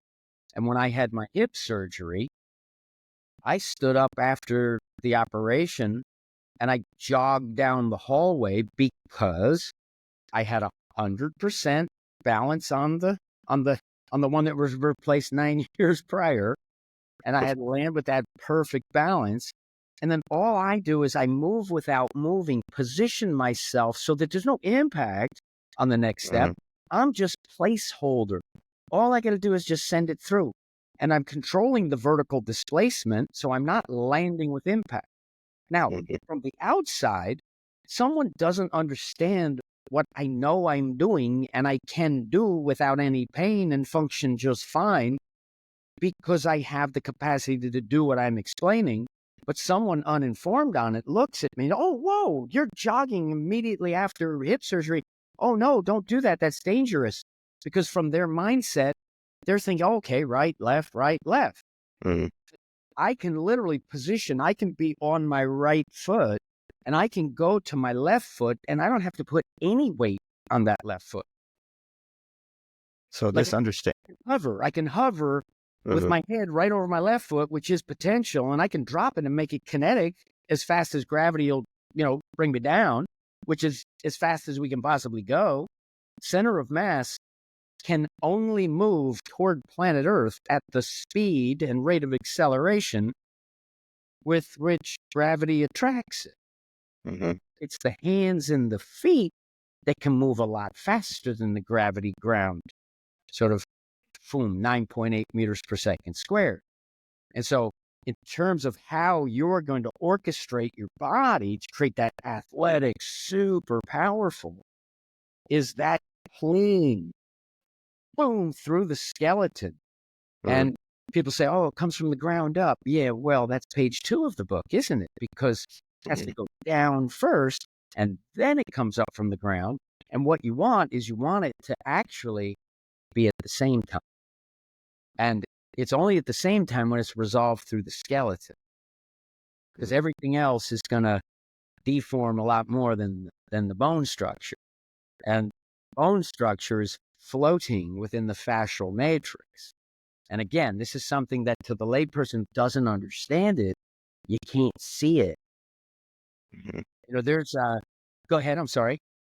So I was just thinking, what you're saying, it was very helpful for me a month ago when I was running the marathon and I was 2/3 only completed when I started feeling some pretty strong pain on my knee on the one side only. And then by understanding this ability to just kind of use the vertical forces to minimize the impact on that side that was in pain, I was able to continue and maintain a decent enough pace and just persevere until the pain kind of subsided enough that I could use both sides a little bit more evenly. So just what you're talking about has very practical application for any physical activity that we're talking about. Absolutely. Well, I appreciate that because that is really what it's all about. Because again, if we bring it back to survival, who is going to eat tonight is the question. And if your knee hurts and you can't come on the hunt and you can't carry anything back, well, guess what? You are worth less than zero to us now. So if we can fix the problem by just simply educating you to understand how to orchestrate your own movement so that you can now participate, contribute, well, then everybody wins. And it's when the strength coach who wants to know it all, right, believes they know it all, and it is validated, and now you get to take yourself out of the pressure cooker because now you know, oh, well, the science told me that. You see, I never want to rest on my laurels, fat and happy, without being in that poised to pounce position.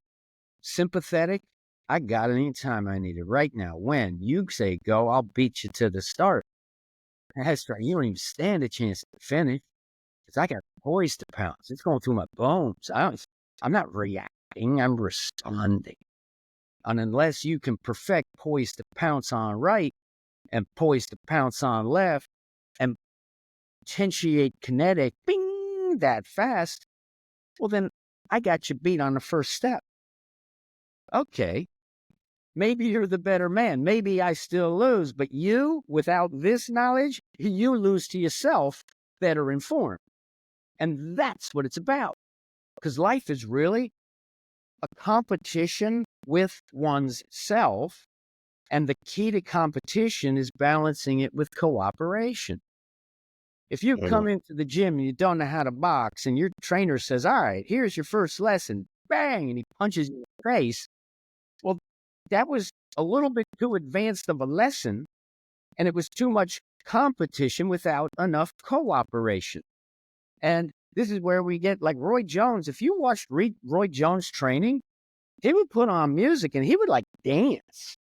And that's the cooperation point because his body is now cooperating with a beat and with a feeling of pure joy and, prowess. And we're moving. Okay, well, what can I extrapolate from that beat where I'm leading the dance? If there's two boxers fighting and one of them is not leading the dance, they both suck. That's just the way it works. And if he's not dancing to your dance, well, then you suck. And I mean suck in terms of like the greatest of all time knows how to lead the dance. And you see it in a boxing match when the guy breaks away and sort of reestablishes. That's because he got caught. He lost. He wasn't leading the dance for that moment. Boom, you got to break away, reset it. Okay. So that's that delicate balance of the competitive, which it is. And the problem with too much cooperation is now everybody gets a trophy and, oh, we're going to reward you for being less than you could otherwise be if we rewarded you for winning and you accept that losing is for learning. And these are the fundamentals. And people like the fancy things. People like the new trick. And I love new tricks. They're amazing. But it will always come back to the fundamentals because the new trick in MMA or some game, it'll work until the other guy figures out the new trick. Once he figures out the new trick, the advantage is gone. It's whoever does the trick better, and there's a guy who's better than you, even though you figured out the trick. If I were the greatest athlete in the world, nobody would know nothing of my training. You wouldn't know a thing, and I would lie to people and tell them to do Palloff presses. That's all I do.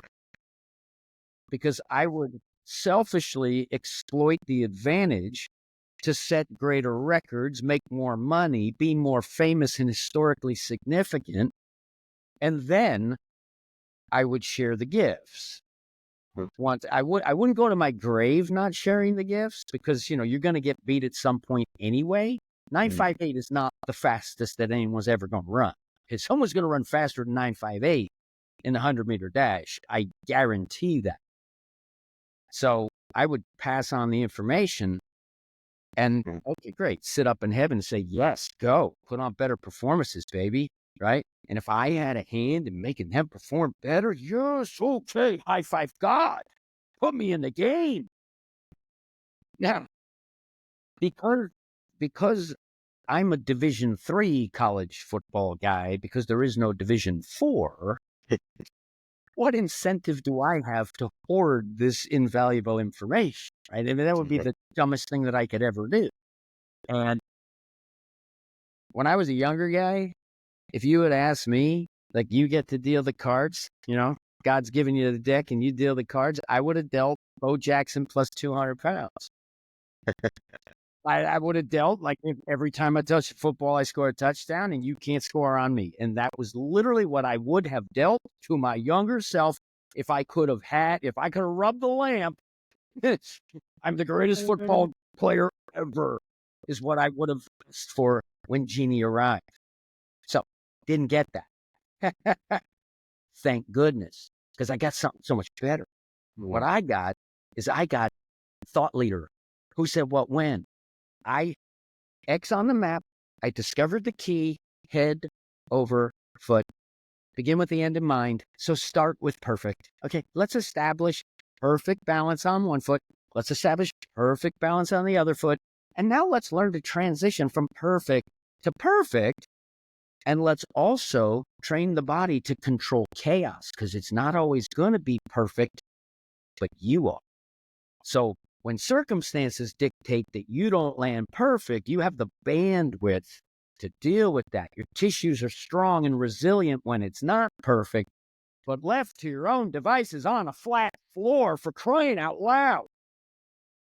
If you can't be perfect, then blame everyone around you, because that's how we learn to talk. It's how we learn to walk. It's you do what other people do, and that's how you learned it.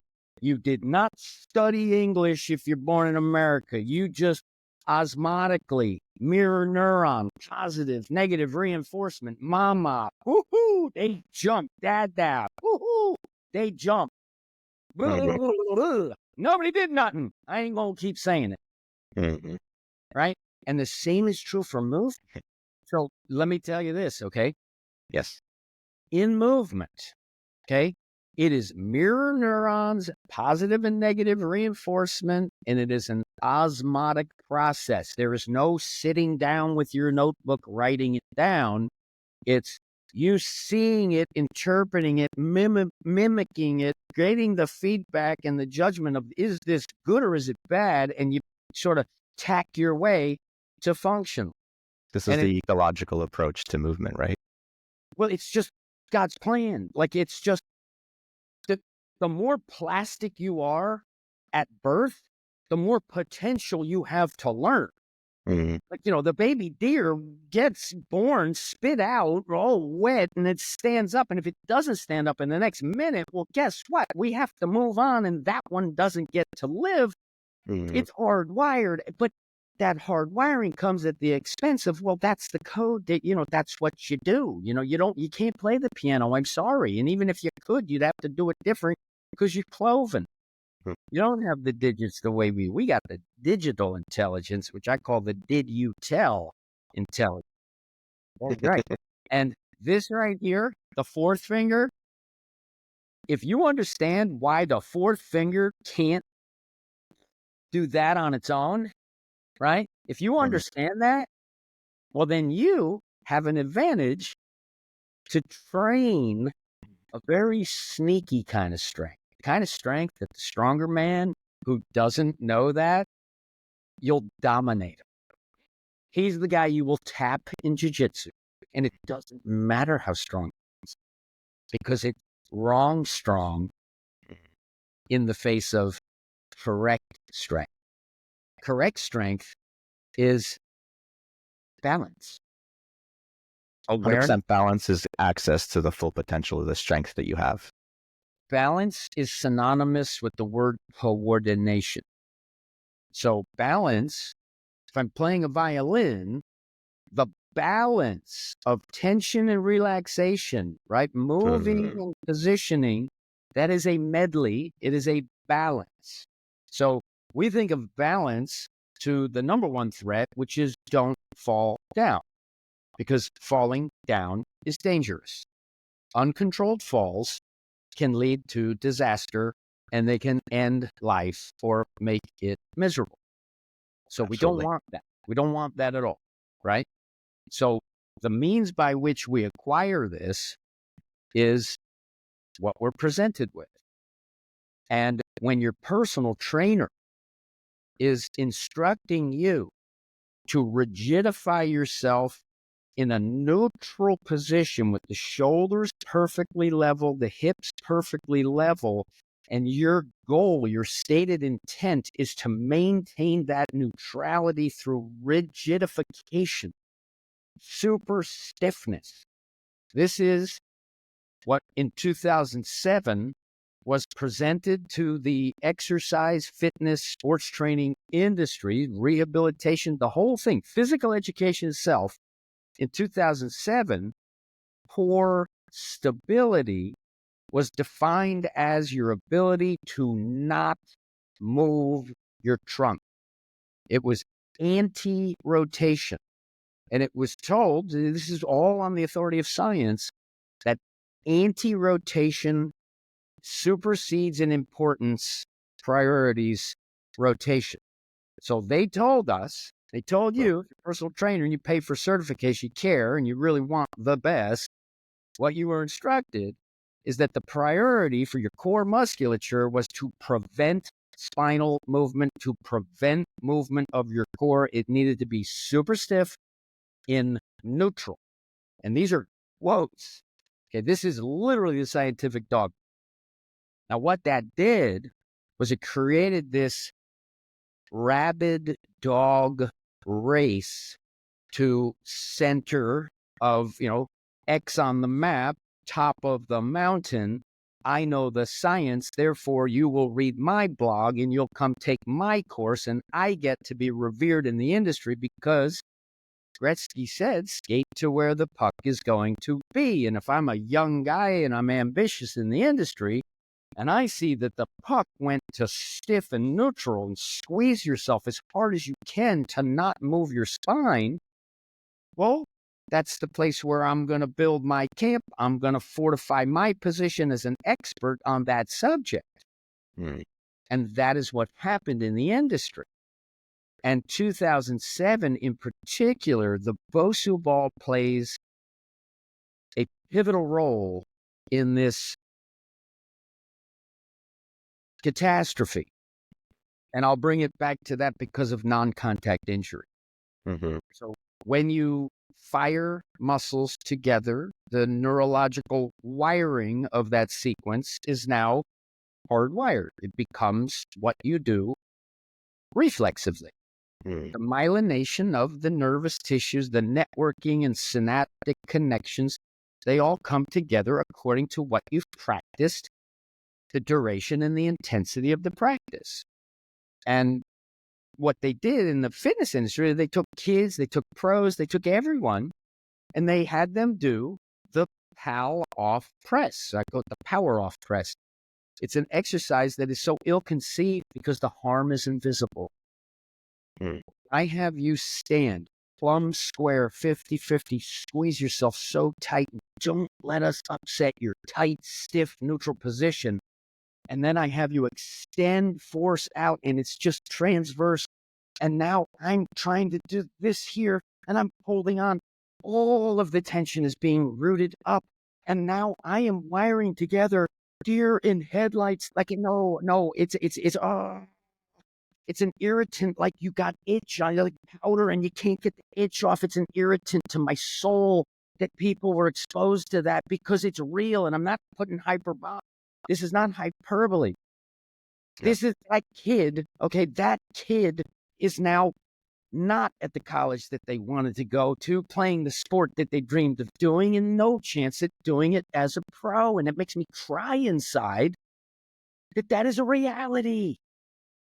Because a personal trainer was irresponsible through no intent, or there was nothing malicious in that person's mind other than, I'm going to secure my position of authority being right by vilifying the BOSU ball because unstable surfaces make healthy athletes weaker. Science. In 2007, there was a study, 19 soccer players. We're going to take 10 of them and put them through our program. But 9 of them, we're going to expose them to less than 3% of the stimuli to an unstable surface. And we're going to have them lift weights on these inflatable cushions, these things called Dynadiscs that, when you stand on it, that thing's going to squirm out from under you. And your nervous system gets very, very, very nervous when it can't load the ground. And it knows it can't load the ground. Almost snapped my ankle. I would never in a million years even attempt to jump on that. Innate, the lower deep brain knows that. Doesn't take any intellect. It's an instantaneous reaction to a threat that is real. Then if you can't manage it, you're going to get uptight. And in order to be really good on those little Dynadiscs, it would take you 2,000 hours to be able to confidently jump onto it. So there's no time in sports training to get the proficiency to be able to get the gain from that product that you're trying to do. So ill-conceived. And so now the 9 soccer players who stood on these little inflatable cushions and lifted their weights for less than 3% of the stimuli, they didn't jump as high and run as fast as their 10 cohorts who did it the right way. Super stiffness in their core. And therefore, BOSU balls make healthy athletes weaker. BOSU balls make healthy athletes weaker. Do you realize what that does? Because it is the lower extremity that is the connection point, the nexus between your body and the ground. It's through the lower extremity 99% of the time. Now, if I want to fortify that lower extremity to deal with chaos, the last thing in the world I want is a Dynadisc, because I can't put load, explosive load, into a Dynadisc. Okay, I'm not going to do it. I will be apprehensive. I'm going to get uptight if I'm instructed to do so. BOSU ball is a stable device. It is not an unstable device when the platform is down. It is a pressurized, elastic tool that I can jump into as hard as I can land a trampoline. I can land a BOSU ball with absolutely no apprehension in my lower brain. There is nothing uptight about jumping on a BOSU ball except for the psychosocial humiliation, bullying. We're going to ostracize you. Oh, you're a sissy. You're jumping on a BOSU ball. When if I took a BOSU ball and I put it up against a wall or somewhere where it can't slip out, and I started doing lateral bounds and rotary stuff where that BOSU ball's here and my foot's going boom, boom, boom. That is the best training that a human being can possibly do to educate, strengthen. So it's not wrong strong, it's the correct strong, where no matter what, my leg hitting that thing, it's going to go through something that has that resilience that is lower brain. There's no thinking involved. It's no problem. My ankles, my feet, they are bulletproof.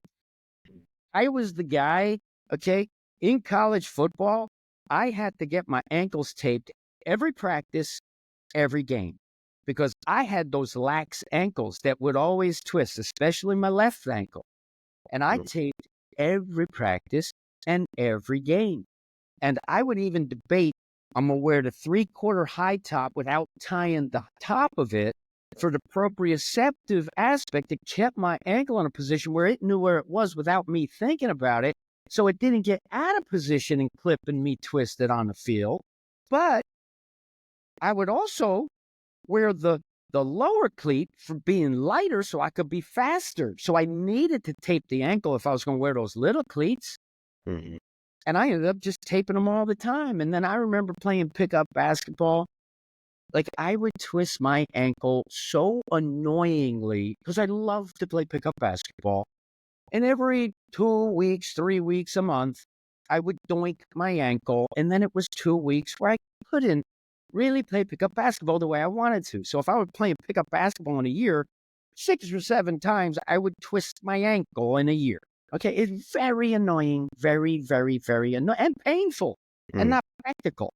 Now, fast forward to all these years training on the BOSU ball, I can't twist my ankle.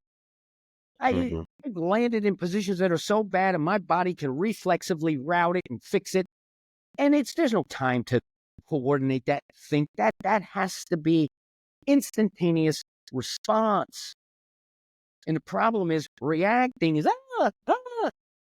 reacting, responding, right? Having that sympathetic, parasympathetic, just perfect harmony, right? The harmony of sympathetic, you are effective and you're relaxed because structurally you're in a good position, right? Structurally, the bone structure.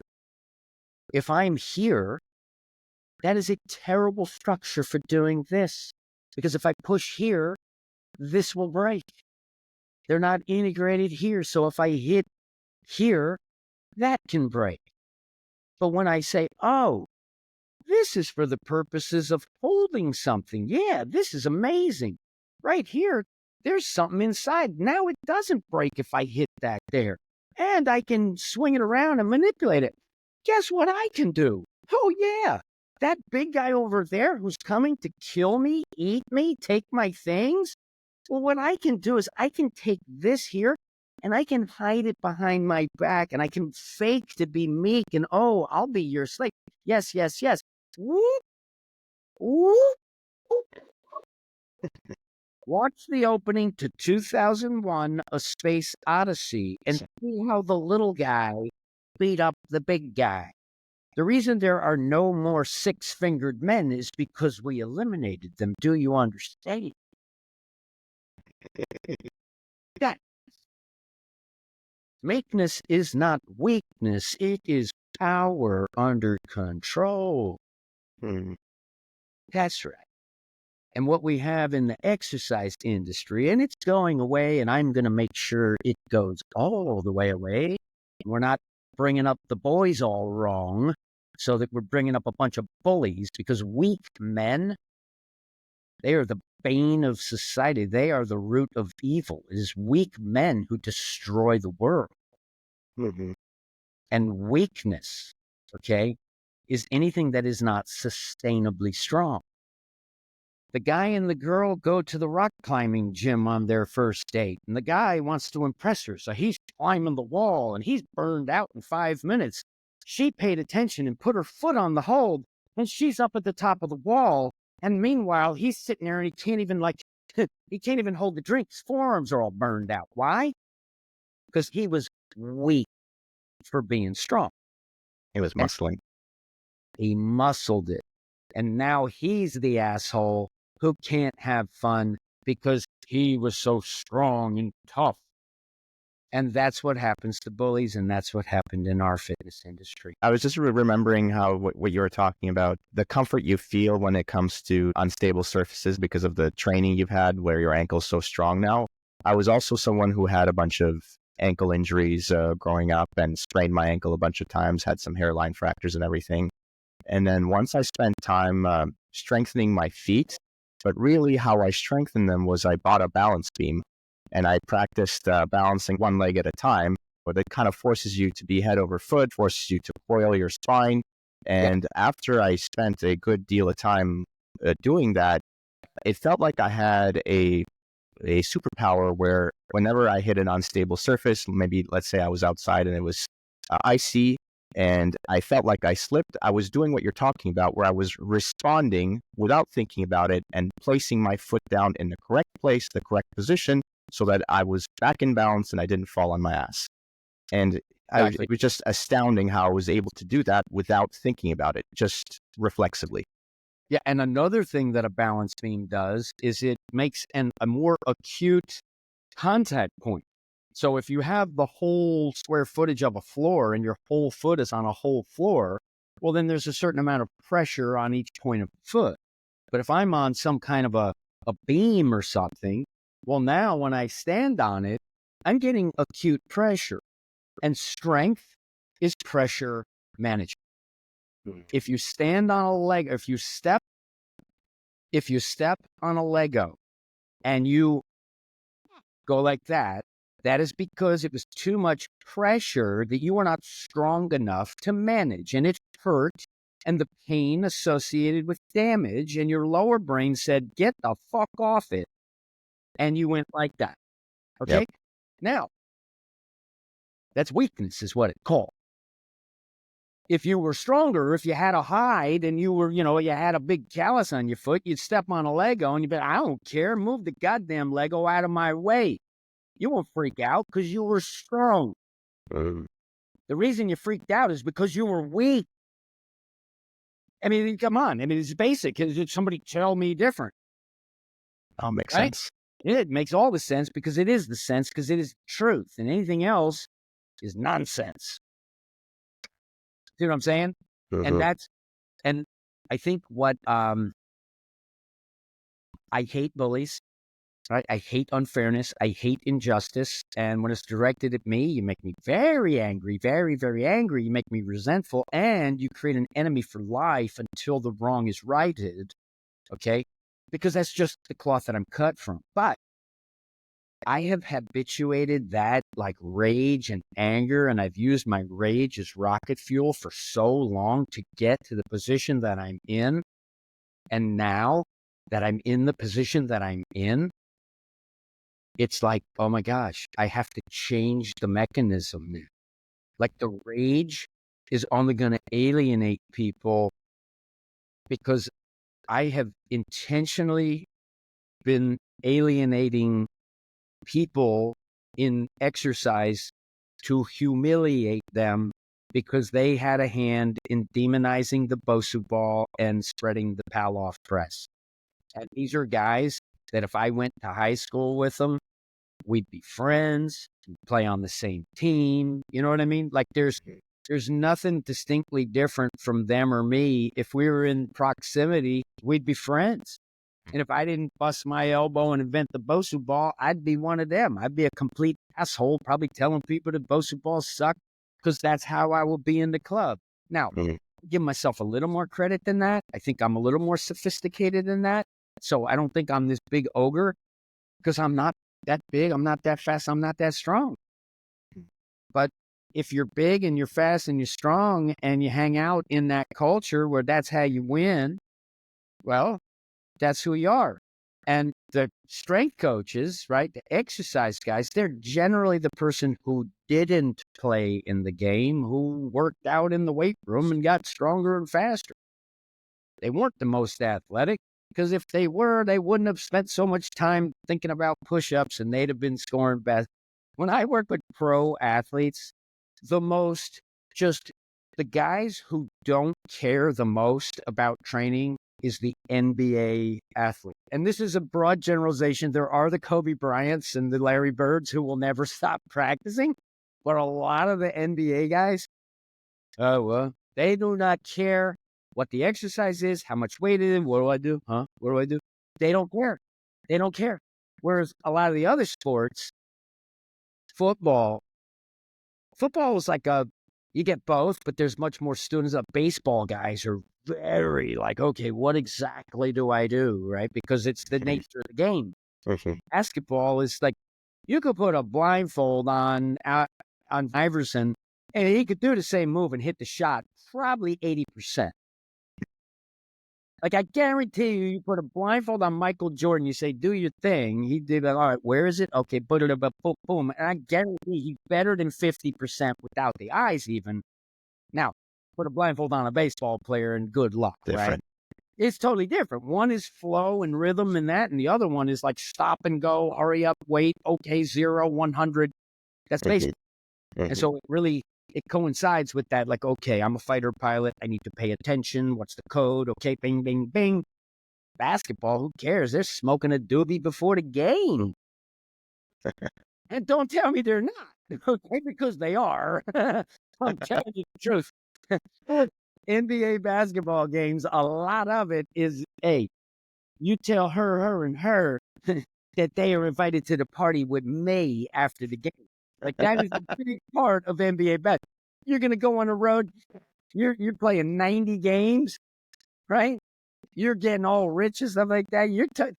Half those guys are young enough and wealthy enough, and they care more about after the game than they do about the game. Yeah, it certainly seems that way. If you pay a man enough money to play a sport professionally, at some point he is not going to give a shit unless he's very, very special. I mean, it's just the way it works, right? Right? Because this is a message that all I need is someone's attention. Because if I have their attention, I can deliver them the awareness of the balance of the control. So A, B, C. Always be coiling. A, B, C. Awareness, balance, control. That's what it is. And if I'm not aware that putting my head over my foot and my head over my foot, if I don't have that awareness, I cannot locomote in balance. And it's just dumb luck. I'm either athletically intelligent enough to walk with my head over my foot, or I am not. And then you have the conundrum of the great athletes like a Michael Johnson, legendary sprinter, the gold spikes, I mean, world record. I'm talking the best that's ever done it, right? That kind of stature. And he thinks he didn't move his head. I mean, holy, you watch him run, bam, the gold necklace, bam, bam, bam. I didn't move my head. Usain Bolt runs all wrong because he moves his head. Right? Like, oh my God. Imagine, Michael, if you knew that you moved your head and you trained to move your head even better than you did. You're 19.31. Usain ran 19.19. Michael, could you have run 19.15 if you had only known where to direct your effort? If you're aiming off target, Michael, which you did, you aimed off target. You didn't aim at the bullseye, pin the tail on the donkey. They spun you and hid you over that direction, and it was your athletic intelligence that saved you. Whilst you think you know what you're talking about. And anyone who wants to talk about Michael Johnson, you have to admit that that guy was one of the greatest to ever do it. But then you also have to realize that he so sub-optimized his endorsement potential. Why? Because people didn't like him. Nobody liked him. Nobody likes him now. I know some inside players at the highest level in track and field. Nobody likes Michael Johnson. And if they like him, they want something from him. If they like him, they work with him. If they like him, it's a means to an end. Because the guy's not likable. And maybe that was his great advantage. Possible. Maybe to be the absolute best in the world and to show up when everybody wants to see you. You know, half of them want to see you win and the other want to see you lose, right? Maybe you need that ego that is just so robust that you're going to shine on that stage on that moment. Maybe that's just what it takes, because Carl Lewis is another. Nobody likes him. Nobody likes Carl Lewis. And you know how you know? How many dollars did he earn? Right? Who doesn't like Michael Jordan? Everyone likes Mike. Even with his foibles. Well, I'm a normal guy in terms of just a regular guy in terms of like interests. Like I'm simple, and I don't put on pretense. So that's who I am. And I like otherwise, that. oh, he's crazy and stuff. Okay, fine. I would rather be crazy and contribute to humankind to Same. an order of magnitude deeper than any of those motherfuckers who call me crazy. And then I want to get to the point where I'm not even referring to those fucks as fucks anymore, because that'll be wonderful when I don't think of them as fucks. Well, I think you're slowly adapting with the times, and kind of like you were saying, you're seeing the negativity that the assholes that are like, oh, I'm going to beat you up. You're seeing that negativity, and you're reflecting on yourself, and perhaps seeing that it's okay to change that and Well, I think adapt a new behavior. Yeah, I think it's actually essential to change that, because, it's just the immaturity. At some point, the cycle has to break at some point. Yeah, I want to reiterate that one of the most lame things that I think someone can do is go on the internet and tell someone that they're going to beat them up. Like, oh, come say it to my face. Like, oh, I'm going to come and beat you up if you could last one round with me. Like, really? Like, that's not how fights start. Fights are a heat of passion, right? Mm-hmm. It's not, oh, I'm going to beat you. We live in a society with rules, and if you tell me you're going to beat me up and you beat me up, well, I'm going to sue your ass, and you're not going to have anything. So that's a dumb strategy, and I have no idea if some guy can beat me up or not, right? Mm-hmm. But if a guy who knows jujitsu doesn't know how to punch, unlikely you're going to beat me up.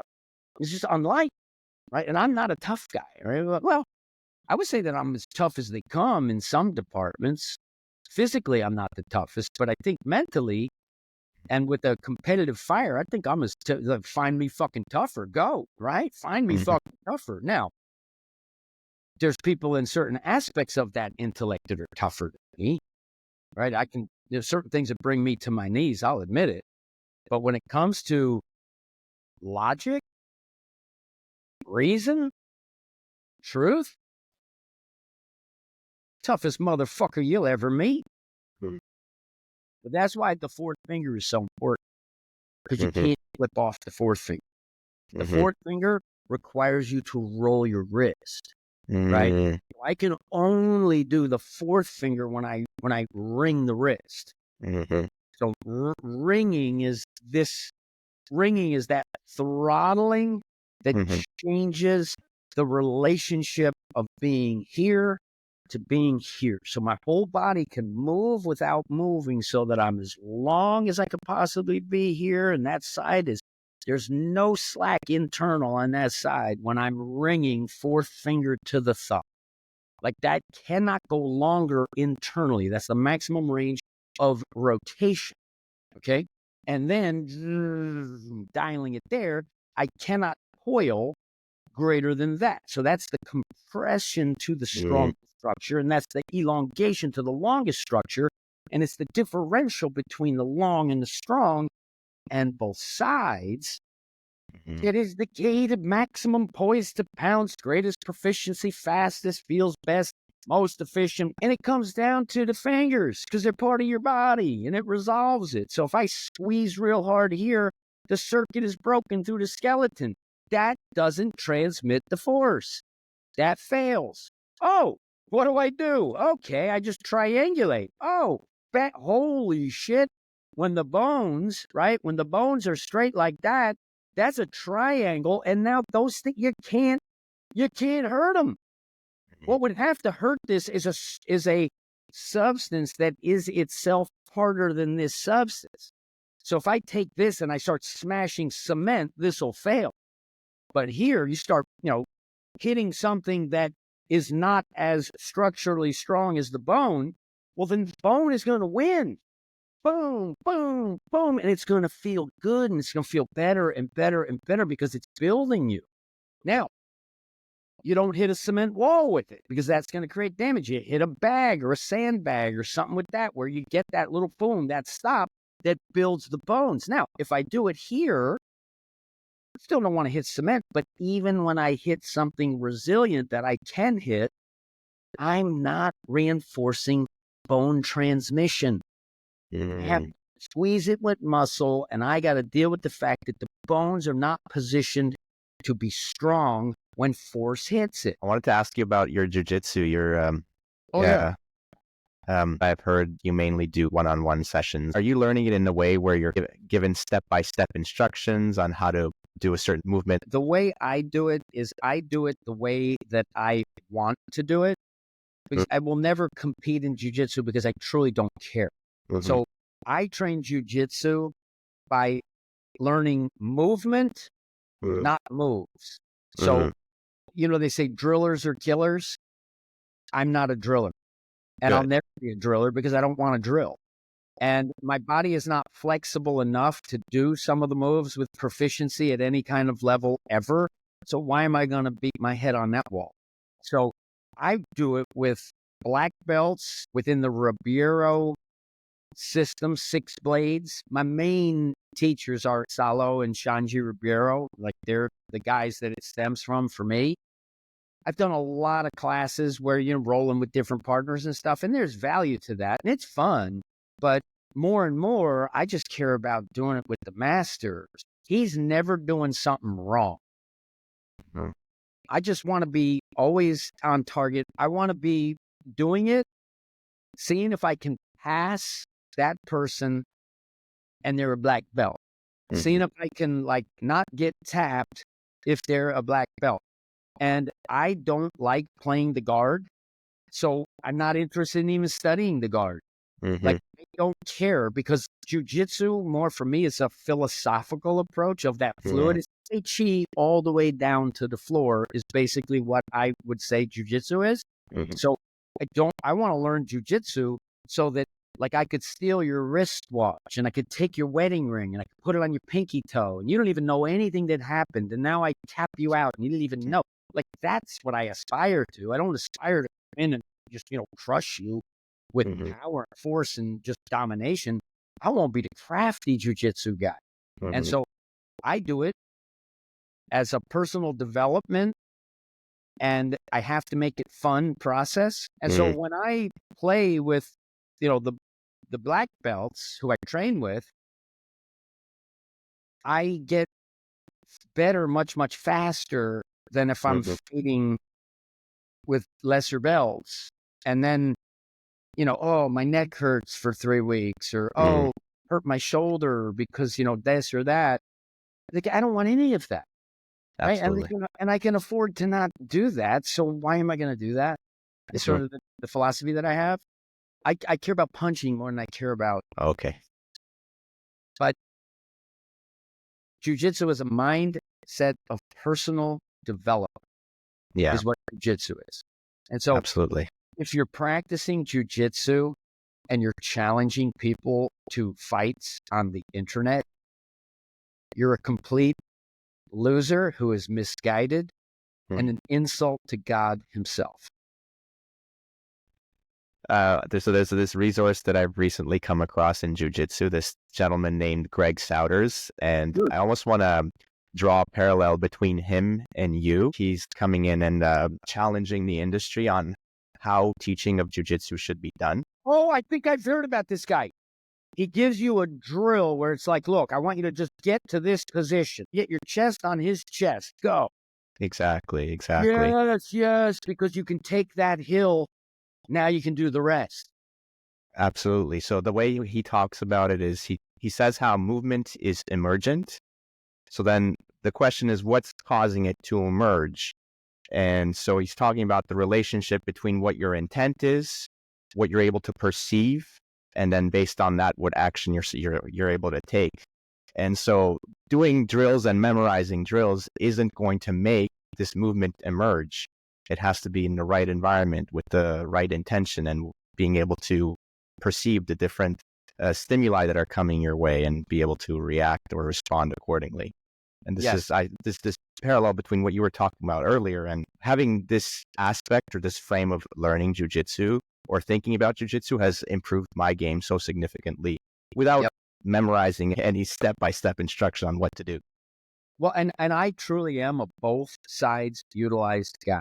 So I think I think that approach to jujitsu as the through line is the smarter approach. I think you could go further, faster, and farther ultimately by taking that approach. And I would say there is value in drilling so that, you're the bricks and the mortar, right? The mortar is the movement and the cascade and the emergence of what's happening and not insisting upon something that's just not there. So you get beat, right? So if I'm going here and that's not emerging, well, what is actually possible in the moment faster than thought?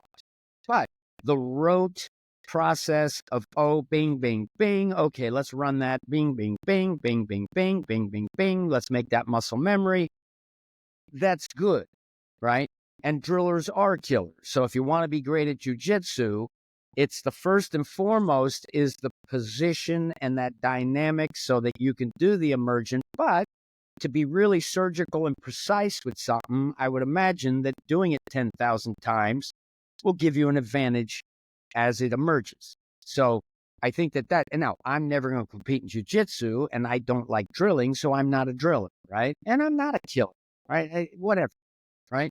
And, I'm going to kill you. Like, it's a game. It's a fucking sport, right? Out on the street, I'm not going to be lying down on the ground. I'm going to get up if I can get up.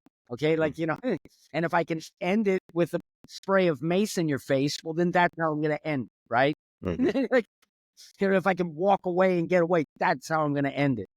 So this tough guy mentality is so,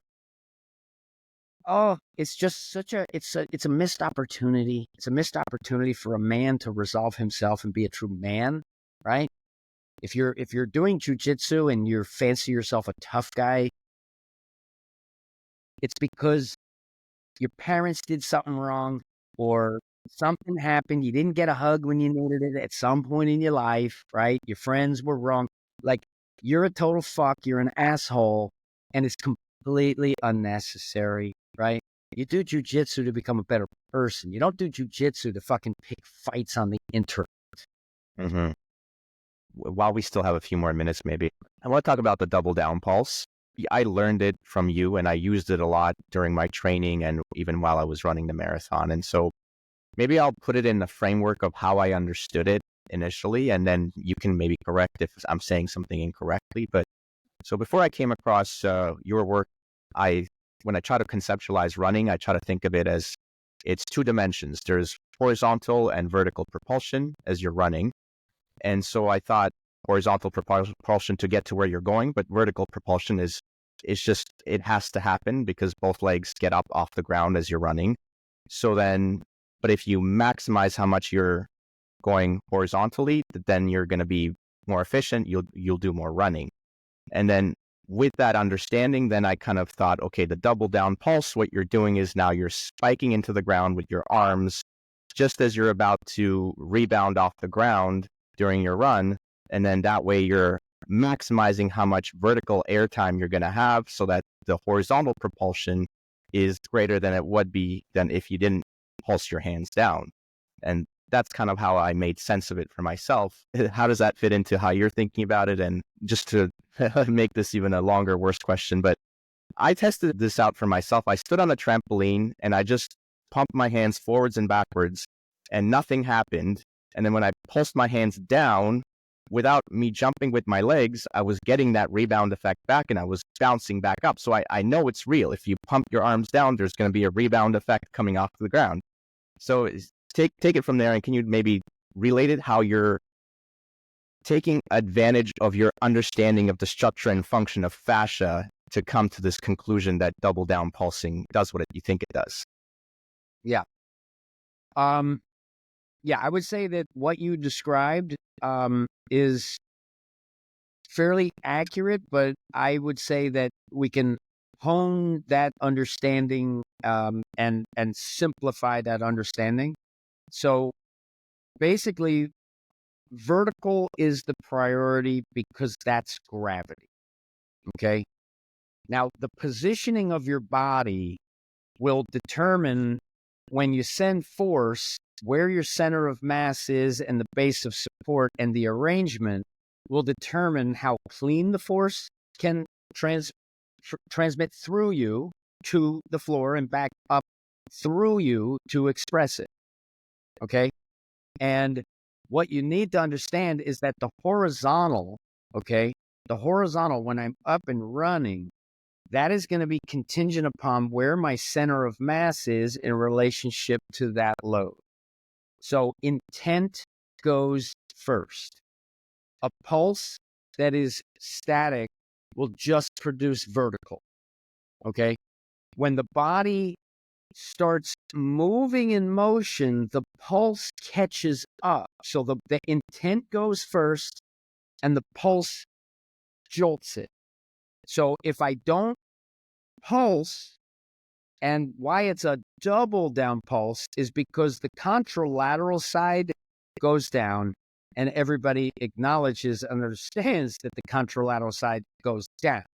And so the cue in running was this swing, one up, one down sort of paradigm is always been to drop the hammer when the arm is in front coming down and back, right?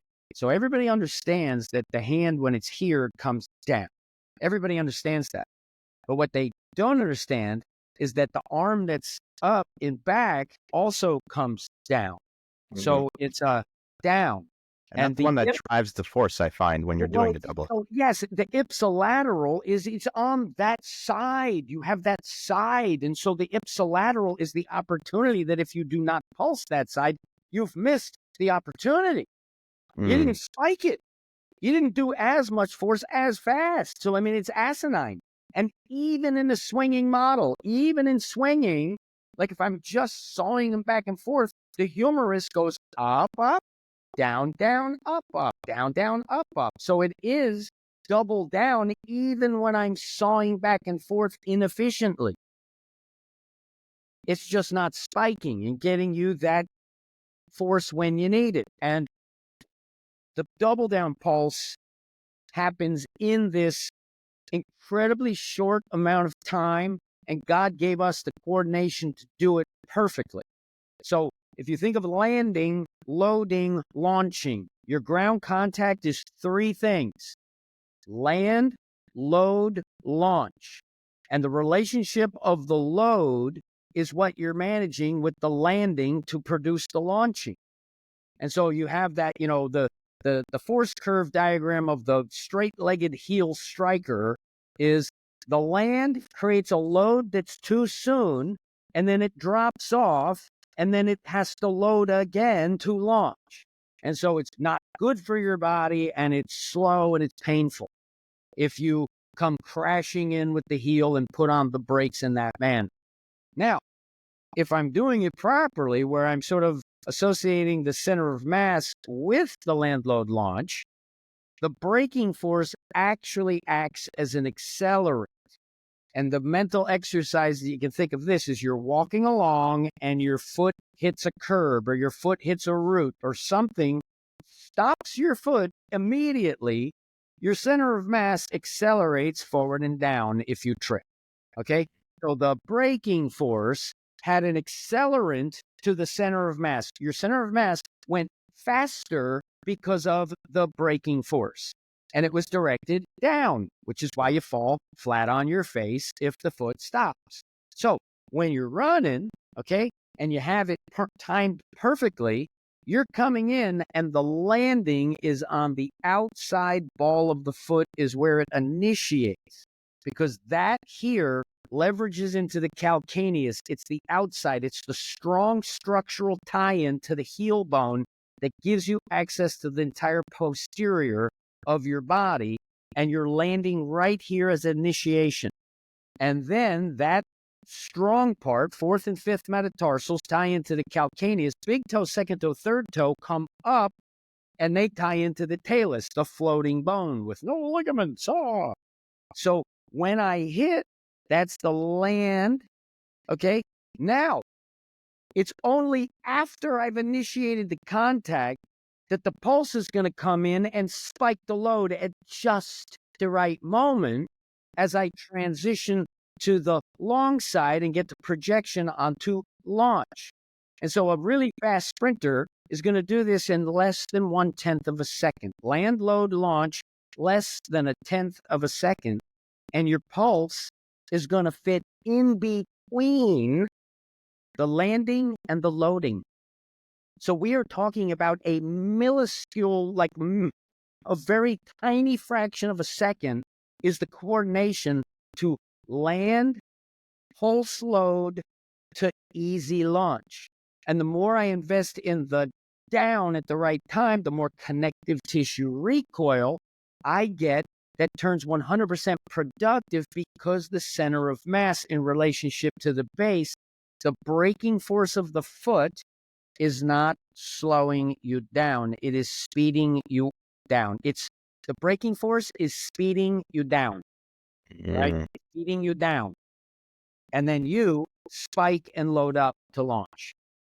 And that's the way it works. So you have these gait scientists. I'm a locomotor biomechanist. Yes, we study gait and locomotion. The braking force.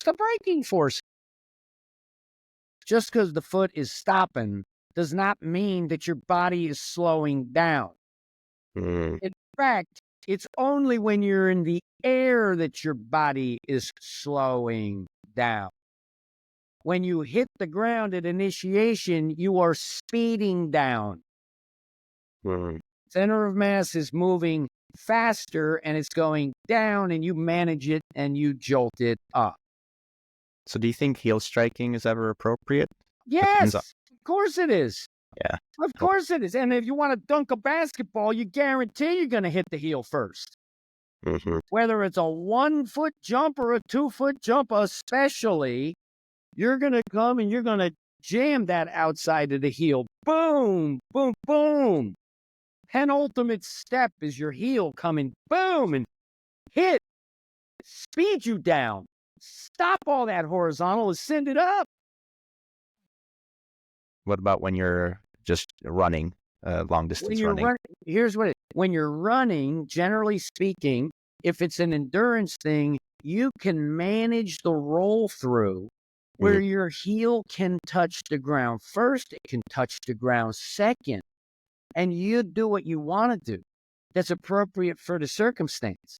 Because when you're running, you can initiate here and then let the heel hit and come off. Right? That's and in sprinting, some guys, their heel will actually touch. Ricky Henderson, when he was running to second base, his foot is hitting the ground essentially like this on the outside with the heel, and he was so strong with the hamstring, and he was accelerating because he's only running from first to second on stealing a base. So Ricky Henderson had the hamstring strength to pull himself, to get a longer stride length and use the strength of the hamstring to pull him through at the perfect rate of differential and change, the calculus of that ground interaction. He had it perfect. So he's touching the heel very early in the process, but it's not slowing him down. He's using it as an accelerant. Now, you got to be a very powerful guy to do that with a very strong hamstring, right? I can't afford to do that because if I reach for it at all, then I'm not strong enough to get through it. So I have to position myself with less of that length with a different strategy. And then each and every individual, when the industry knows what I know, we're going to be able to customize and say, okay, what's best for you? What are you going to do? And we can test it and we can verify it, not just think about it and dismiss it or accept it. That is unacceptable behavior and exercise. Oh, I had a guy on X, some coach.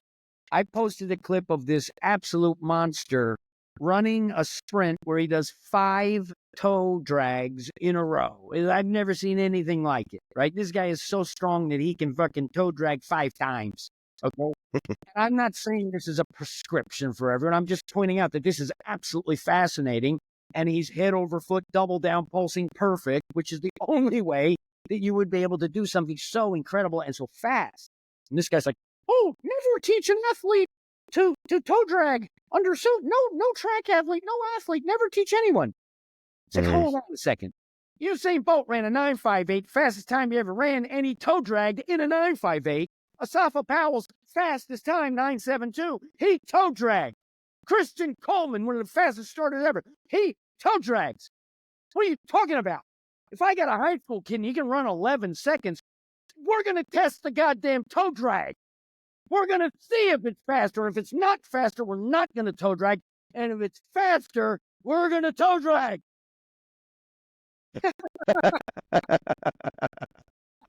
I love the intensity. So if we have a few more minutes, your hip's not feeling great and you had to get a hip replacement surgery. Could you maybe quickly summarize as to what happened throughout your lifetime to cause you to need the hip replacement surgery? Okay, so hip bone connected to the elbow bone, all right? So I broke this elbow when I was 16 years old. I broke it. I had a terrible operation that, made it bad forever. Then, because the operation is so bad, the entire tendon snapped off, and it was reattached poorly, so I can't straighten it. I mean, literally, you can feel this thing's hanging on by a thread. Look at it. I mean, look at it. You can put your thing here, and you can feel like, where's your tendon, dude? Well, there's a little tiny piece left, right? That's my elbow. So my entire life, from 16 years old, I had to compensate. If you don't have a triceps, you got to tie it in with the lat. That's your only hope if you're going to do anything, is you got to tie in the lat, and then you got to be this way. And I didn't know any of this. I'm just doing what's necessary. You got to jack a guy in football, tape this thing so it don't bend, and fucking use your lat. That's how I played football for 8 years, and I was lifting heavy weights. I put 500 pounds on my back with my 3 little tight cut-off sweatpants as my lifting suit, and I would hit a parallel. Okay? That's a lot of load for a little guy who's bent like this. Yep. Okay? And then I was jumping 8 feet in the air on rollerblades in New York City. By the time I was 30, operating on the, status quo, cutting edge, this is weightlifting, this is sports training, I had beaten my skeleton into a position where my x-rays at the age of 30, dude, you got the hips of a 75-year-old. Right? Wow. Okay. And then I got, 9 years, I'm 54 right now. So I was 45 years old when I was sprinting on some grass, and there was a divot on the ground and I didn't see it. And my right leg dropped an extra inch unexpected. And then that 75-year-old hip, bang, that's when it was bone on bone. After that landing on that divot, it was bone on bone. And it was like, look, replace this thing. It's too painful. And the hip is the easiest joint to replace. It's so easy and it's so strong. And 9 years, I got a replaced hip. That became a good hip because the other one was this arthritic 70-year-old joint. And I'd have made it through life without having to replace them if I hadn't landed the divot. That broke the camel's back. And then on the left one, I'll just make it through life. It's, my natural hip is my bad hip, but I'll make it through life. Now, jiu-jitsu, a 200-pound non-compliant opponent who is on top of you, making you go to a place you can't go to. Bang! The left hip is now bone on bone. It's too painful. And so what's the ultimate, the ultimate counterpunch is when you get some exercise guy from a branded functional movement training system say, oh, if you're training so good, why did you have to get a hip replacement? It's because I trained like an idiot, my whole life. And then I learned how to move. That's why. And now I get an operation on a hip. I wake up off the recovery table. I pop up. I hold the cane horizontal and I run down the hallway because I know how to move. Mr. fucking functional fitness, I'm going to do a gotcha with David Weck? No, not a fucking chance. And these branded little functional movement training things, the ones that you've heard of, I'm their daddy. I'm the daddy. I'm the head over the foot, and they learned it from me. One of these jokers was teaching, hold the barbell sideways here, horizontal. And now, as you step, rotate, twist, keep your head in the middle. This will change the way you walk. Yeah, it's dysfunctional if you're side bending. Oh, really? Really? Well, it's 10:30 at night. I'm laying in bed. Hey, buddy, how you doing? I'm going to share a little tip that will make everything you do better. Head over foot. Send. 3 dots. A diatribe. You. All I did was send him a picture of himself teaching running with his head dead set in the middle on the right foot, dead set in the middle on the left foot, teaching people to twist like an... It's bad for your back, and it's inefficient, and it's stupid. And the only reason you're doing it is because you got to be different. You got to explore. I tell him head over foot. Snap your fingers. He had the wisdom to do head over foot. He calls it whatever the hell he calls it. He won't tell you the truth that I'm his daddy. He won't tell you that. But I am. And he does what I taught him to do. And that's the ultimate fucking... I want to inspire people to say, I have a dream. I have a passion. I have a vision. I'm going to go get it. I'm going to win, because when I lose, I learn, baby. And when I learn, I win. Yes!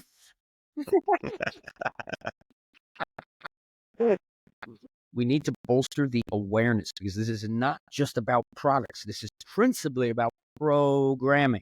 And we need to program perfect balance into humankind. And if we don't, we've missed the greatest opportunity of the lowest hanging fruit to provide humankind with the ultimate creature comfort, which is pain-free tensional balance in the body. And that's going to make people less angry. Me, number one, I'm going to get less angry. I can't wait. I love it. And we're going to eliminate the bullying. We're going to have strong, sustainable men who are able to be the good person that they are and not the bully that they've been beaten into being. Great. Thank you for watching or listening till the end of the podcast. If you have any questions or comments, please send me a message at jmartfit@substack.com. You can also reach me through social media at jmartfit on Instagram and X. I'm also on Nostr. All the links are in the description. Love you all. Have a good week. Stay active. Be grateful. J-Mart out.